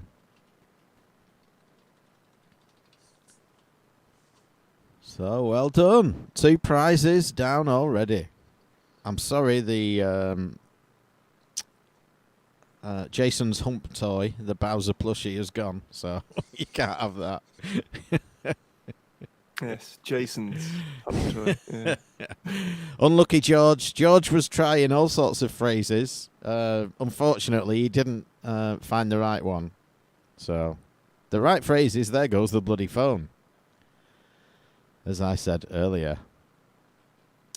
Hopefully George will win something. All right. I got one here that is pretty interesting, sent in from Glenn Minette. And this is interesting to me because I'm doing a basement remodel myself. And if I didn't have a family, I would probably do this. This guy on Reddit built a 80s video store in his basement. He said it took over 4 years from a bunch of people helping him out. And there is a link to it on Reddit. And my jaw dropped when I hit this. I mean, you see some basement remodels and, maybe they're trying to do something. And it's kind of like a cheesy recreation, but I'll be damned. This is like top notch, man. You guys all got to check this out. You walk down and he's done faux brick and it says Mondo Video. And then he has like little logos and icons. I mean, it looks like, I don't know where Mondo Video was, but to me, it kind of reminds me of West Coast Video that used to be in some of the malls and stuff. And it has like a checkered floor. He has all kinds of racks. I mean, he has VHS, DVD, laser disc. He got posters. He has cardboard pop-up stands of like Cool World and some Richard Pryor movies. He got the posters all over the wall.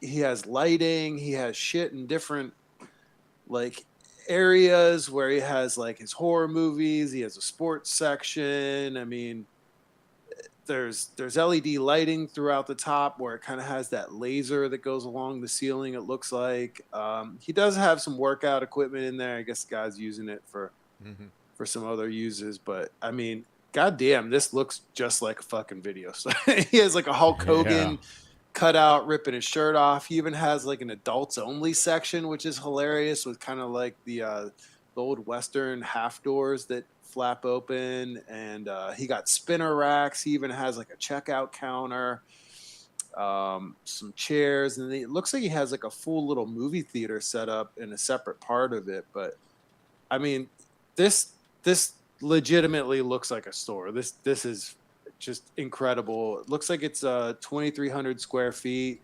Some of the people there in the comments on Reddit were like, wow, I wonder how he did that. Or like, wonder what he does. Like, how do you, well, obviously this dude is fucking rich, like, Yeah. you don't put this together like, and it took him a couple years and stuff, but yeah, I mean, you're not doing a build out like this without some serious stuff. I mean, I couldn't even imagine. They're like, oh, I wonder if he's rich and so. Well, yeah, like look at how many damn movies this guy has. It doesn't say. I didn't find anywhere where he talks about how many movies he actually has, but I mean thousands, right? Like this is incredible. Yeah. If you guys click on one story that for some 80s nostalgia, the show notes this month, like definitely click through to the link to this one. He's got like a section that's dedicated to movies of the month, which is like, are they the ones they watch that month? I don't know. Maybe they work their way through. It'd be a good way to kind of do it, like if you, because we've often had like started to have to try to make a list of all the things that we keep mentioning, like, oh, I want to watch this, want to watch this, want to watch this. So you could actually then just put them all out and work your way through it. Would you guys even want to watch anything on VHS at this time? Like, I don't watch anything on fucking DVD or Blu-ray or anything at this time. No. No, all my stuff is pretty much streamed. I've got one VHS player, which is built into the TV that we take to the expo. And I've pretty much cleaned out all my VHS cassettes. I've got a couple left over there.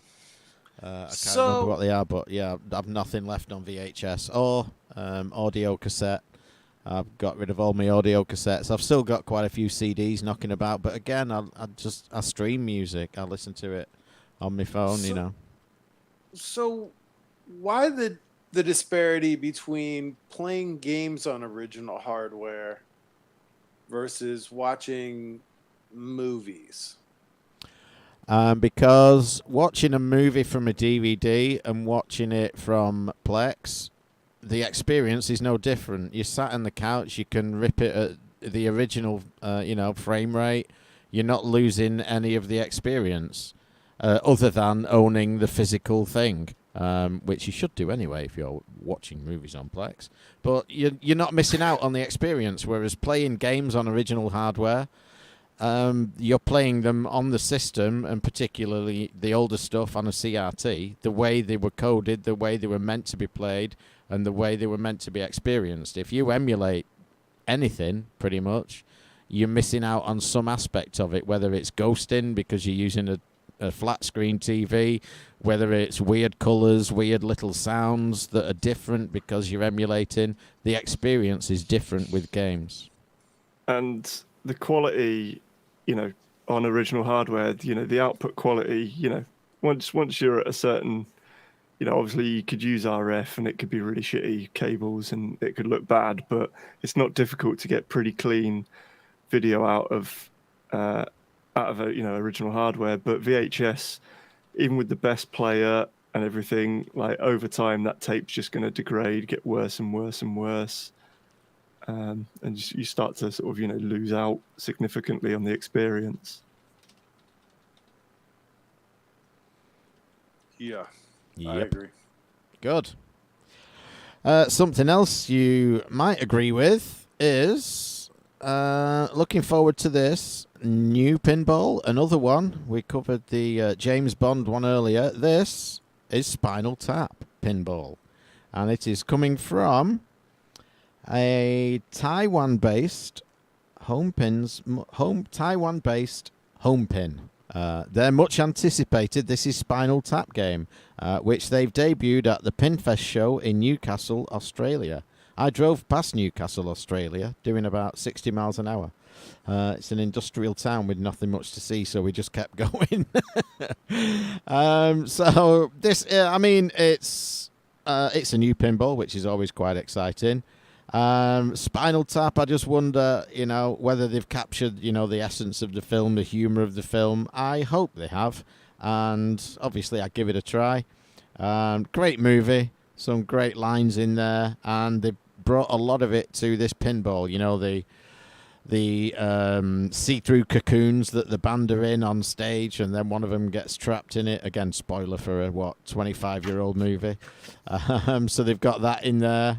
They've obviously got this thing goes up to 11 in there. Cool topper, and not a kicker. Rumble motor in there, vibration motor. Hopefully a kick-ass sound system. So yeah, I would definitely give this one a go. I can't see a price on it. Now, if you pay in, like Sparkle said, $7,000 and north of that for a James Bond. Is this admittedly smaller company charging the same price for a Spinal Tap? I don't know. But I can't see a price on there, but it's a game I would definitely try. A bit of news that I don't see anything in here this month that maybe somebody's reported it, but it was knocking about a bit, was the leak of GTA 6. Was kind of around a lot. So some developer footage was released, and over here, like the FBI was getting involved, which is kind of crazy. But did you guys see any of that footage? I didn't watch the footage. I saw the story.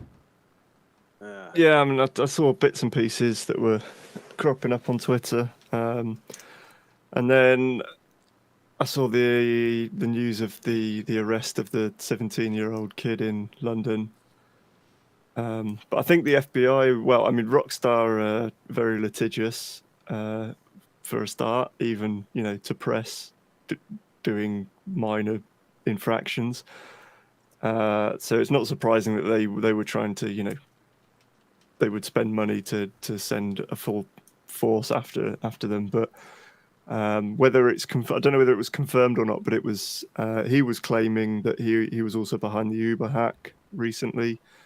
Yeah, and that was certainly mentioned in the arrest report as well. So if you're doing that sort of thing as well, then yeah, I guess the FBI might get a bit interested in helping hunt you down.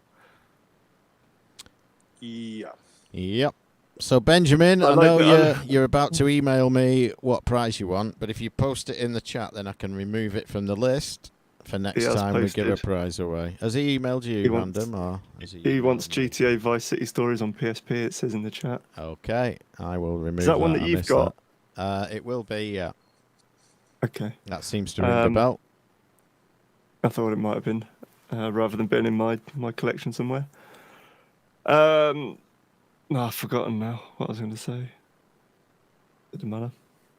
We'll carry on then with one here from David Gyrick, and I don't know if people saw in the news, Konami in the run up to TGS were sort of putting out there that they were going to bring back a beloved franchise, but saying it wasn't Metal Gear and it wasn't Silent Hill, and these projects are separate and potentially things are underway. So no one really knew what it was. I think it's turned out to be this, which is a remaster of Suikoden 1 and 2, an HD remaster, which is a series I know a lot of people do like. It was one that I never really did a bunch of JRPGing around the PlayStation era, even, despite Final Fantasy VII being the big thing in the West and whatnot. Is this any one that I don't think you will have, Mike, will you? But is it one that you played at all, Sparkle? I haven't. Nah, I'm not really into Suikoden. Man, they have a ton of different franchises that I would love to see come back. I mean, give me some more Castlevania, some more Contra, some more Metal Gear, some more Gradius, Parodius. I don't know. It's just sort of a weird company. I think they've just kind of morphed into the Dance Dance Revolution arcade machines or something. I don't know what they're doing anymore. I have no fucking idea what Konami are up to. I don't think anyone does, and it's really weird because we've seen The Witcher got a big bump in game sales with the Netflix show, and Cyberpunk now the anime's come out, and people have been flocking back to that. They're sort of posting concurrent player records for the game and things like that, and you sort of wonder, like, Konami really missed a trick putting out the Castlevania anime on Netflix, which loads of people really liked. I thought it was really good, and they did multiple seasons and just didn't have anything to capitalize on, to go along with it.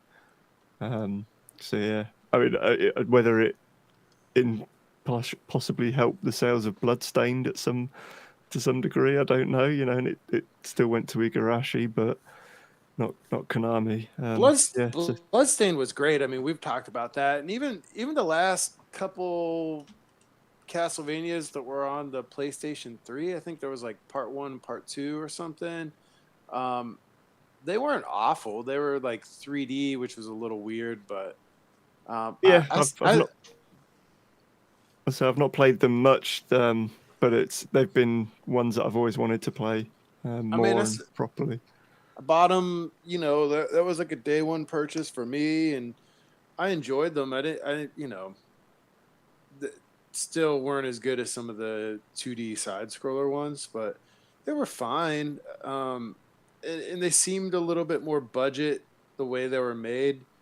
I feel like they even may have had Sean Connery voice one, or what was it? Fucking. Oh, it'll come to me. Who was it? Didn't they have Patrick Stewart? Oh, maybe it was Patrick Stewart. Lords of Shadow, and Lords of Shadow 2, but they weren't bad. I mean, I don't know how well they sold or whatnot, but sometimes you gotta keep watering the roots of your franchise, and it just seems strange that they've. What? I don't know. It also seems ripe for jumping onto the Marvel train, where it seems like Marvel is going to be transitioning into sort of this. They've kind of mined the Earth superheroes, some of the galactic superheroes, and they've announced that they're going to be doing a Werewolf by Night. The trailer looks really good. There's a whole group of people that are kind of into the monster stuff that Marvel does, being like Blade. They're going to have a Blade movie coming out. There's speculation, are they going to relaunch Ghost Rider? But you got Morbius, Ghost Rider, Blade, Moon Knight, Werewolf by Night, Man-Thing maybe eventually. So Marvel's definitely going to be transitioning into some of this horror stuff. And, like when movies come out of a certain genre, usually people are kind of like, well, what's next? Or there's something similar. Like I know when like Armageddon came out, there was like some other movies that were kind of like space disaster. Usually you kind of get a couple companies all jumping on the genre at the same time. And it just seems poised for some of this monster-y type, Dracula, vampire, like get a proper Castlevania movie out there. Why not? Some of these other movies have done pretty well. Like the Uncharted movie did pretty well. It seems like Castlevania would be a no-brainer. I think people would show up and go see a movie for it. I'd go and watch another Blade movie. I did like Blade. And speaking of Blade, it's time to shave your balls. Grab yourself the gift that keeps on trimming. Manscaped, the leaders in below-the-waist grooming, have got you covered, or should I say uncovered. Join the over 2 million men around the world who trust Manscaped to keep their gentleman gardens in order. Go to manscaped.com and use the code RGRoundup for 20% off plus free shipping. That's 20% off plus free shipping. Check out the Performance Package 4.0, which contains the Lawnmower 4.0, the Landmark Trimmer with its skin-safe technology, so maybe you won't get blood-stained. See what I did there? It's even waterproof, so you can use it in the shower. The Manscaped Performance Package 4.0 also includes the Crop Preserver and the Crop Reviver, an anti-chafing ball deodorant, moisturizer, and toner. Not only that, you also get a pair of Manscaped anti-chafing boxers, and they are my favourite part of this package. I do like my Manscaped boxers. And if that's not enough for you, you'll also get the Weed Whacker ear and nose hair trimmer, which is again waterproof with a 9,000 RPM motor. All our listeners love technology, so get a load of this. It's wireless charging. I said wireless charging, using electromagnetic induction if you didn't already know. So remember, it comes with 20% off plus free shipping with the code RG Roundup at manscaped.com. Do it today.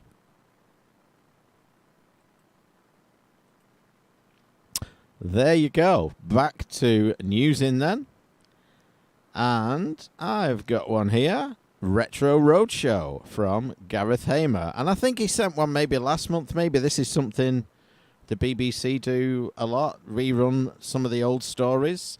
And this is a Retro Computer Roadshow which brings IT skills to Northern Ireland schools. And it's an old video from the 80s, and the showing, that's a Spectrum, isn't it, on there.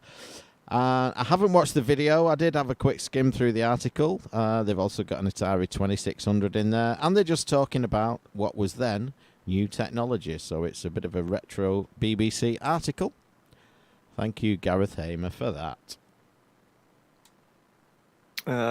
Spinal sends one in saying, have you guys mentioned the N64 flash cart based on the Raspberry Pi Pico yet? I can't remember hearing it in the news, but I might have just forgot. I've missed a couple. I've not caught up on the news. I don't think we have. I don't remember hearing anything. So he's gone on to say Conrad Beckman set himself the goal of building an open Nintendo 64 flash cart using off-the-shelf cheap parts. As we know, the Raspberry Pi Pico is the sort of little microprocessor board, not the full sort of Pi. And he's got sort of links to Twitter showing him booting Mario 64 off it, and then the GitHub repository with the code and the information on the hardware. So I think if you want to also get in on the action, it seems like you should be fairly easily be able to make your own flash cart. I did see that one. I've also just seen an email from Benjamin Martin claiming his prize. The fuckers in America. I knew I'd have to ship it internationally. Is the PSP region free? Yes, That's all unfortunately. right then. It'll work. Shit. Okay. Well, you can just wait until Scott comes over to pick it up at some point. Yeah.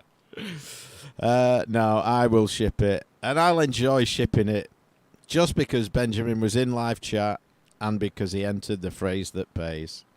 He deserves it. He deserves it.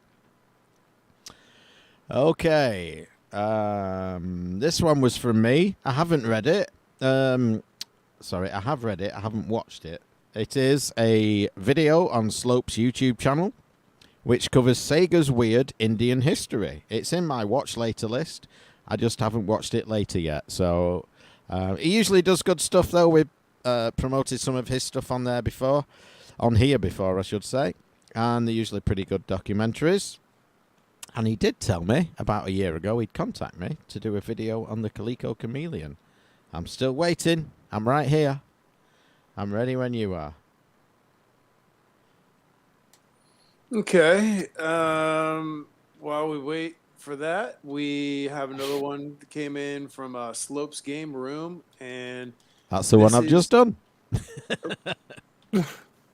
that's right.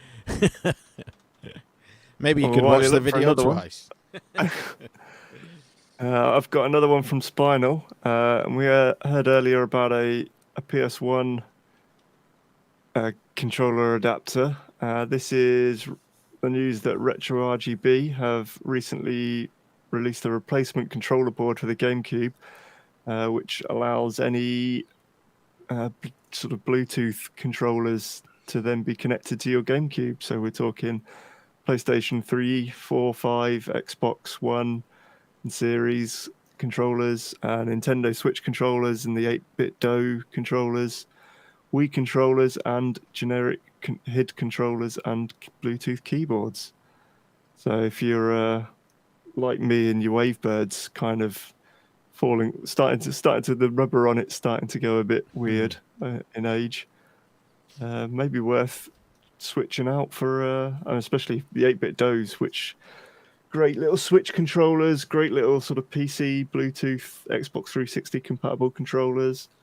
Yeah, you've been able to use that on the GameCube as well. Would be pretty cool. Yeah, I've got a Wavebird, but mine's still in pretty good nick. Doesn't see a lot of use, to be fair, but it's a great controller. And I've got an 8-bit DOE as well, which is pretty good. I've got the SNES style one. Use that with I got the 8-bit RetroPie. Yeah, it's good stuff. Some fucker stole my RetroPie. What? Where from? Well, he borrowed it and has not given it back, and was like, oh, gave me some story about something happened to it or something. I know that fucker still has it. But maybe I'll just have to pick up one of these from Neil. It's the Argy Boy Mini. Remember the Arty Boy, the credit card shaped size gaming device with the monochrome screen with hundreds of games. One of them, my really cool grayscale game, Sensitive, a remake of a C64 game by the same name. Anyway, Kevin has announced the Argy Boy Mini at argyboy.com/mini. It's almost the same as the Argy Boy FX, only no battery or speaker, but it does have the connections to add your own. It's smaller. Most importantly, for a lot of people, it's USB-C. Let's see why it's important. No idea, but there's always hundreds of people snouting about. Let's see. It looks pretty good. There's lots of little games for it. Let's see. Is there a price on this thing? Shop. Yeah. $60, but it's sold out. So you're hosed if you want one right now. It's pretty cool. Have you guys played one of these things before? Random's got an Argy Boy, haven't you?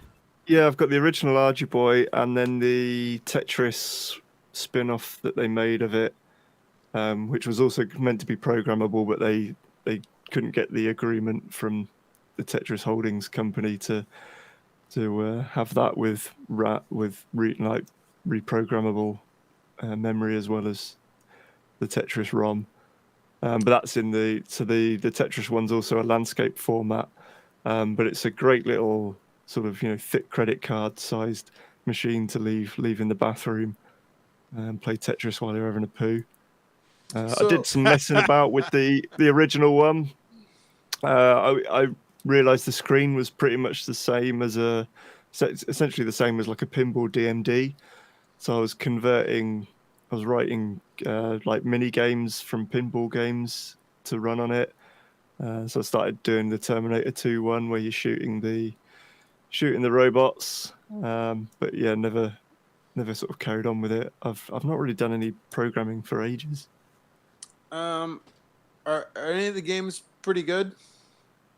I didn't really get very early on. I was like messing around with some stuff, and it was all kind of quite early, unfinished things that people were putting out. I've not sort of gone back to it too recently.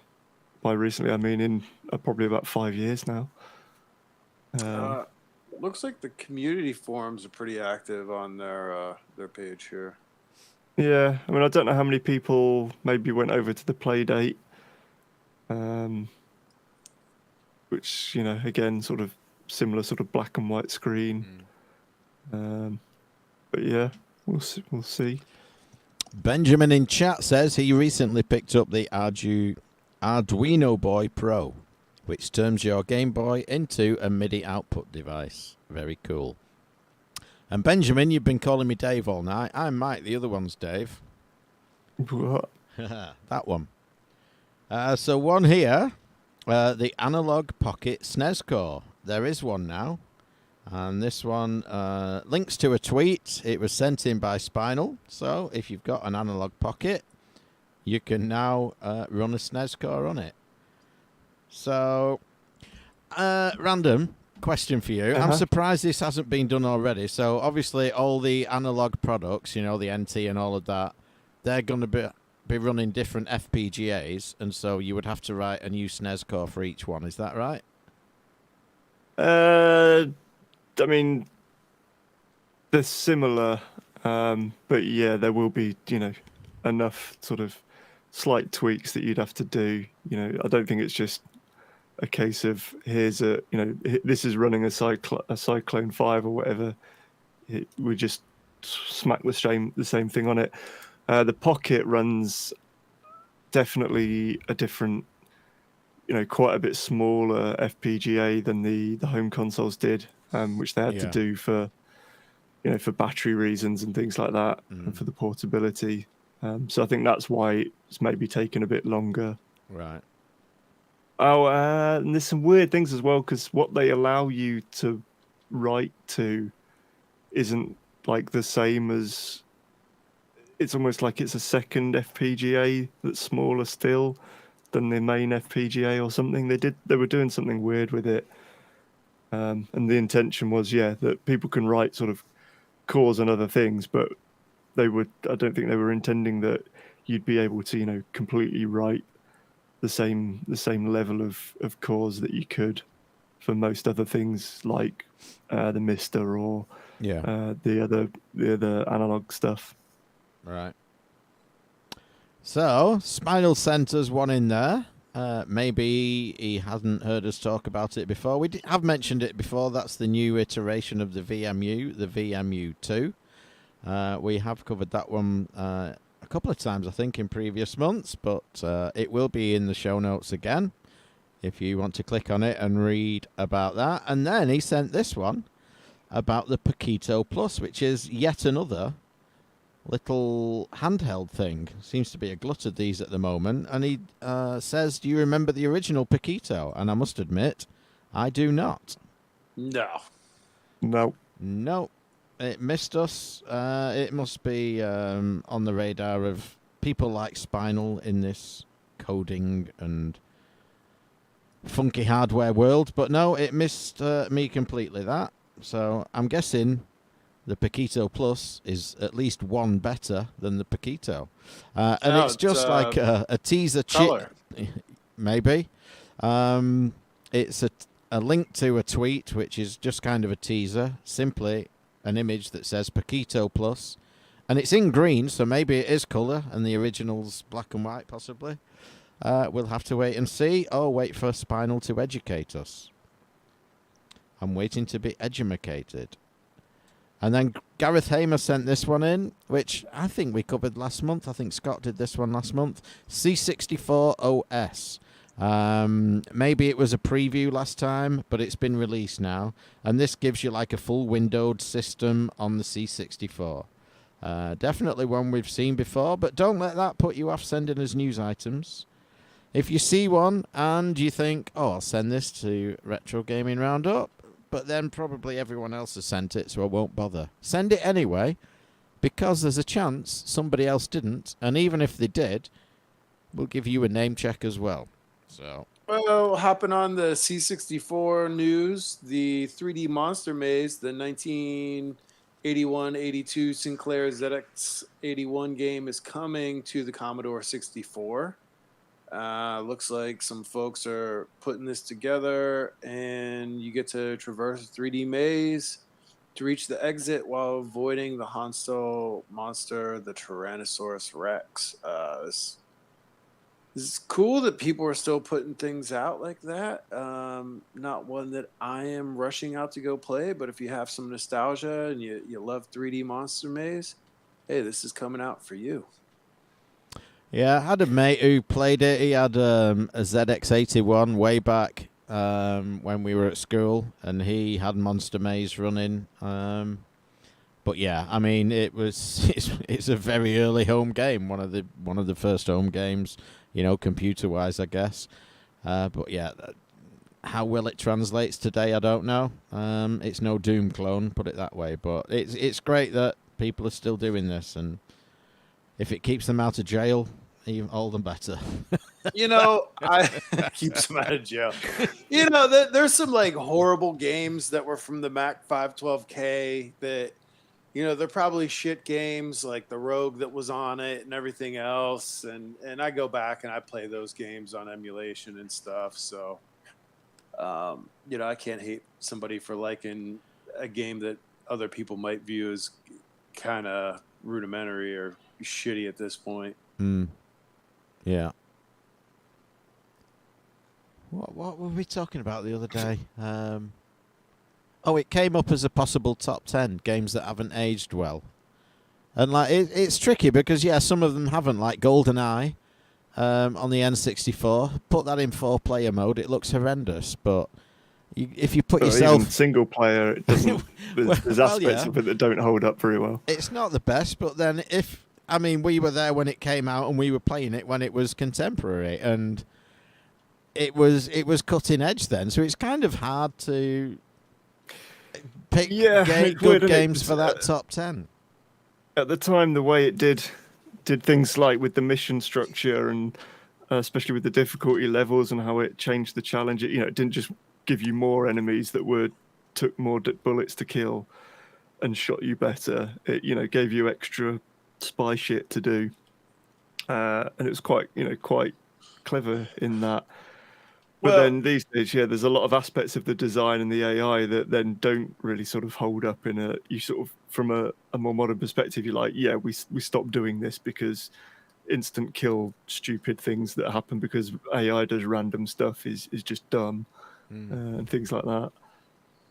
I would say even just the age gap between Random and myself being a bit younger than Scott and UK, it seems like there's games that y'all have nostalgia for that, we'll do some of these top 10s and stuff, and you're like, oh, this is the best fucking thing ever. Like, this was so great. And I think Random and myself were like, shrug, wasn't that great? Or well, look at like the 2600 as a platform. Look at the size of the blocks on some of those games, and yet that's all we had. It was the first, home system that really took off, and everybody had them, and we played them a ton. But show someone, who's never seen a 2600, and they'll be like, "What the fuck is this?" Pac-Man on the 2600. Nothing wrong with that. You know what though? I got some buddies, locally and stuff, and their kids have started. I think one guy I could think of particular, his kids are maybe like 10 and 12 or something, and he's just been posting like crazy on Facebook, like, oh, the boys are into old retro systems, and they're going out to flea markets and garage sales and hitting Craigslist and everything else and buying old systems. And he's posting pictures of a mess of 2,600 games that they bought, and they love playing it. So maybe it's just me, but yeah, there's some of those like 2,600 games. I would sooner throw them in the trash than take the time to plug them in. Yeah. There's a lot of them though, because there's just something about because of the way the console is fully driving the television. Essentially, they've got a responsiveness and a feel that any other sort of hardware doesn't really convey. Even though there's NES, SNES, anything like that were pretty sort of responsive and low latency, especially by today's standards. There's still the aspect of, you can feel the fact that they've had to copy the entire sort of graphics into memory in the right places, and then it draws it from there, rather than just sort of it instantly sort of almost hitting the screen line by line. Mm-hmm. And they're not all like that, obviously, on the 2600, but yeah, a lot of it does just feel real sweet. So, one here from maybe our top submitter this month. Normally it's between Mr. Hamer and Mr. Gyrick, but they're a pair of slackers this month. I think Spinal's hit it out the park this month, and here's another one. Professor Layton, Game Boy. This is nice. It's not a game, but a little pixel art in the form of a Game Boy ROM depicting a demake of a Professor Layton game. And it is just the title screen, but pretty cool nonetheless. Yeah, I think there was actually a bit more. There was like a little bit more in there. Like often, even this, the Game Boy demakes guy, girl, whoever it is, they've often done sort of just still screens. But I think I get the feeling with that they actually have, now they're starting to do more, not just JPEGs and stuff out on social media. They're actually making ROMs. I think there is, they're not like full games, but I think they do a little bit of animation and interactivity to give you a bit of a feel of what it could play like. And I thought it looks really, really quite nice. I saw of that one. Spinal also sends in a video that's, he says, here's a nice retrospective of Coleco, not too long, explaining the rise and fall of a leather company who decided to make a games console. And then I think he's telling a bit porkies here, because he says the only thing that I'd ever known about ColecoVision was that it wasn't an Intellivision. And then I watched this and I know a little more. But I can't believe such a long time listener to the show really hasn't just through osmosis collected more than that. But maybe he did learn something. I never saw at the time a ColecoVision in this country. Never. I saw one Intellivision, but it was in a shop and they had it like on demo, and I never saw a ColecoVision at the time. So he could be telling the truth, but he must know since listening to us and all of our words. It was I'm tired of my brains breaking, but it was the ColecoVision that had the VCS adapter, wasn't it? Yes. It was that way round. Yeah, you could play Atari games on. No. Was it the Intellivision or the Coleco? The ColecoVision, I'm sure. Yeah, I think it was. But well, either way, I had a friend that had that set up, and so yeah, I think that would have been my exposure to the ColecoVision prior to. Yeah, it was the Coleco. Expos. Yeah, definitely remember playing probably California Games VCS version of that, but not on a VCS. Yeah. So yet again, Spinal sent us another one, Mode 7 on C64, and this is a link to a video on Twitter. Here is a guy, guessing it's a guy, he says. Alex could be either, though, and you can't assume anything these days. But it's a tweet showing a Mode 7 style racer on the C64 of all things. He says it doesn't look very fast, but the fact that it's doing anything at all is quite amazing. There doesn't seem to be any other information other than the 44-second video clip, but that alone is very impressive. And it is. I watched it. And I don't think it looks that slow. He said it doesn't look very fast. I think it looks probably as fast as any racer on the C64. Yeah. But yeah, interesting. It constantly looks a bit like you're in the inside of a tube.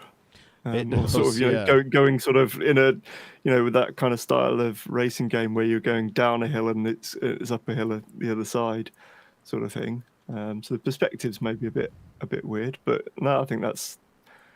I mean, I can't even figure out you still doing like standard sort of racing games on hardware like that.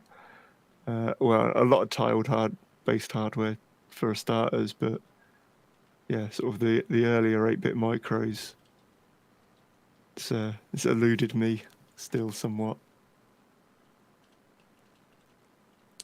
And that's, indicative of how they represented movement on the C64, with those bars and probably the Spectrum as well, the bars going across the road and, they're moving towards you kind of thing to simulate the movement. It's got all the hallmarks of a C64 racer. So, what's Gareth Hamer sent us there? I think we've done that one, haven't we? Another one from Spinal. My word, he's got 3 of the last 4 as well. Here's something stupid I did. Now, I did have a go at this, and I had some success. So what he's done, he says, let's read his email. Like many people, or not, he says, I recently became tired of watching older 4:3 ratio videos with black bars down the sides. It just looks horrible. So I spent a couple of minutes, he says, creating a CRT border for Windows. All it does is create an always-on-top window with a picture of a CRT. Nothing special, but when you watch a 4:3 aspect video with this running, you can imagine your computer monitor is a 4:3 aspect TV. So yeah, it just puts a border around your screen, and he's got 3 different ones you can cycle through. One is like a wooden TV with, bookshelves down the side kind of thing. There's a couple of variations on that. But I couldn't work out what I was meant to do. Now, admittedly, I was doing it through remote desktop from work, but do you start the video in VLC first and then run this? But then if you're playing the video full screen, which he said you should do, you can't then go back to your desktop to click on this to run it. Or if you run this first and then you touch your mouse to go and open your video, then it either changes the slide or closes. So I couldn't work out what I was meant to do with it, but I'm sure there's a simple explanation that I missed somewhere along the way. I'm just wondering how he got the backgrounds made. I think Yeah, they're pretty nice. good, aren't they? Yeah, they're pretty good. So let us know, Spinal. Did you design these with like a 3D program, or did you stitch together or something? I mean, they look pretty good, man. So kudos to you. It's very interesting. Maybe not as useful as his next email, which is a switch out of the SRAM chip in a Nintendo 64 memory pack with an FRAM chip, which means that you can get rid of the battery that also would go with the SRAM. So you can then put it into an N64, turn it on and format it, and then you end up with a memory card that doesn't need a battery and will never lose your saves. So that's kind of handy. So is this the regular memory pack, or is it the upgrade, or is it both? What do you mean the upgrade? What upgrade? The N64 memory pack, you could upgrade it to a bigger one, couldn't you? Did they do an official one of those? Or was that just third parties? I can't remember now. I think this is just for the standard Nintendo single bank memory Right. card. And I guess the other one, I mean, you bank switching. Well, I guess they wouldn't have done it with 4 chips, would they?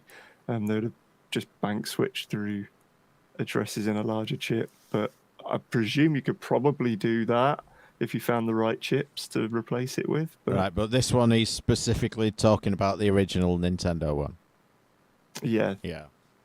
the original, just single. Well, I mean, how many Nintendo 64 saves do you need? One at a time. Yeah. Whichever game you're playing at the moment. Well, especially like going back to what we were saying earlier, like the amount of times I've gone back to a game and then I'm like, oh fuck, I'm halfway through it and I can't really remember the controls and I'm dying a lot because I don't remember how to play it properly. I'm just gonna delete my save and start again. So yeah. Yeah.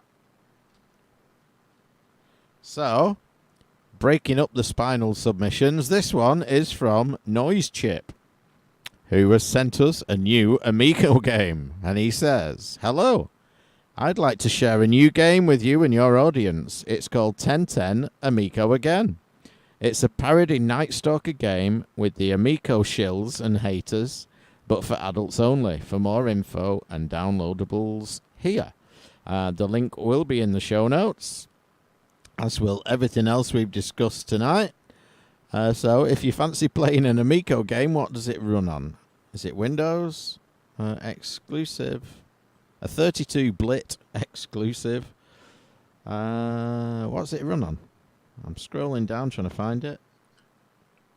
I don't know, man, but I played a little bit. It's kind of like Night Stalker, and like I'm guessing this is Noise Chip, and he's singing over and over again during the game that the soundtrack is like a guy singing "fucking Amico in my heart" or something like that. It's ridiculous.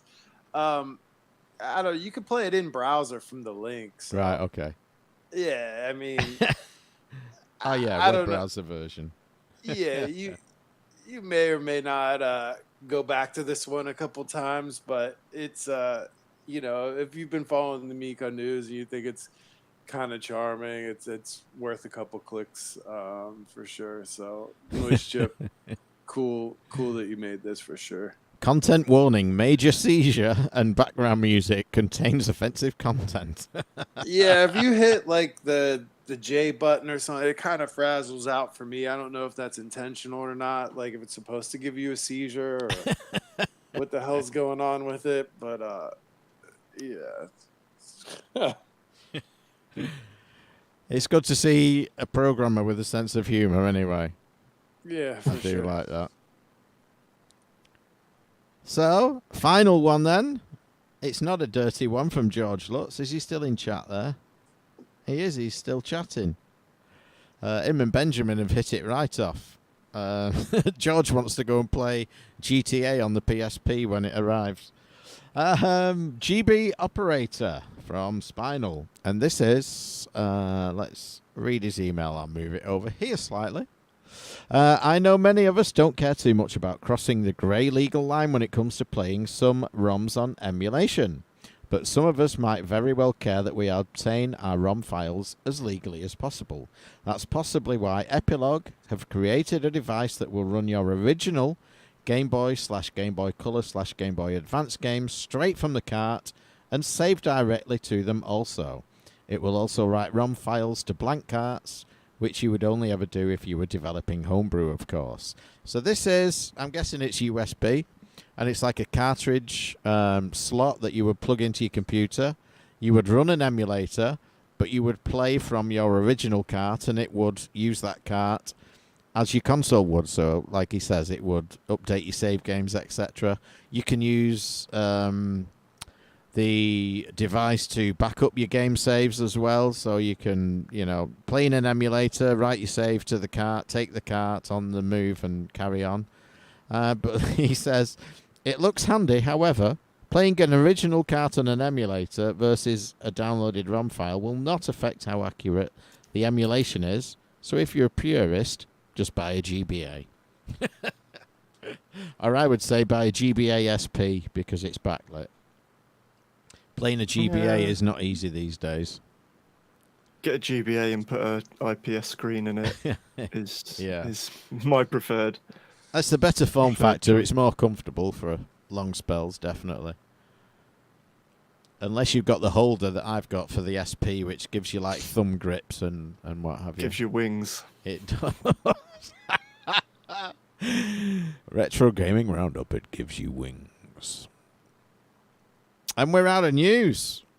We are out of news. So, as an experiment, Sparkle, your idea was somewhat successful. We announced it a month early.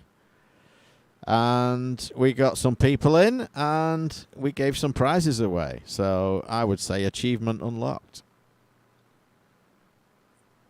Good. So, should we say goodbye to everyone, then look at our calendars and see what we're doing next month? I guess we should. I guess we should. So thank you for anyone who dropped in. I don't know how accurate these numbers are, but it went up and down during the broadcast, as it normally does. So some people may have joined later and then left us, but I think we've had some in there all the way through. So thank you for joining us live. Thank you for entering the competitions and the phrase that pays and winning prizes that we now have to fucking ship to the other side of the world. You're welcome. And we will see you again next month for another live news. Date to be announced, although if you're listening back to the podcast, you might have already heard it. If not, like I say, keep an eye on Discord because we will announce it there. So, say goodnight, everybody. Good night, everybody. Good night, everybody. Good night, everybody, and you're welcome, Benjamin. I don't begrudge you shipping you a game across the Atlantic at all. I hope you Everyone called enjoy it. Benjamin. Obviously a top bloke. We like lots of Benjamins on this show. Mikes and Benjamins, we've got loads of them. Good night, everybody.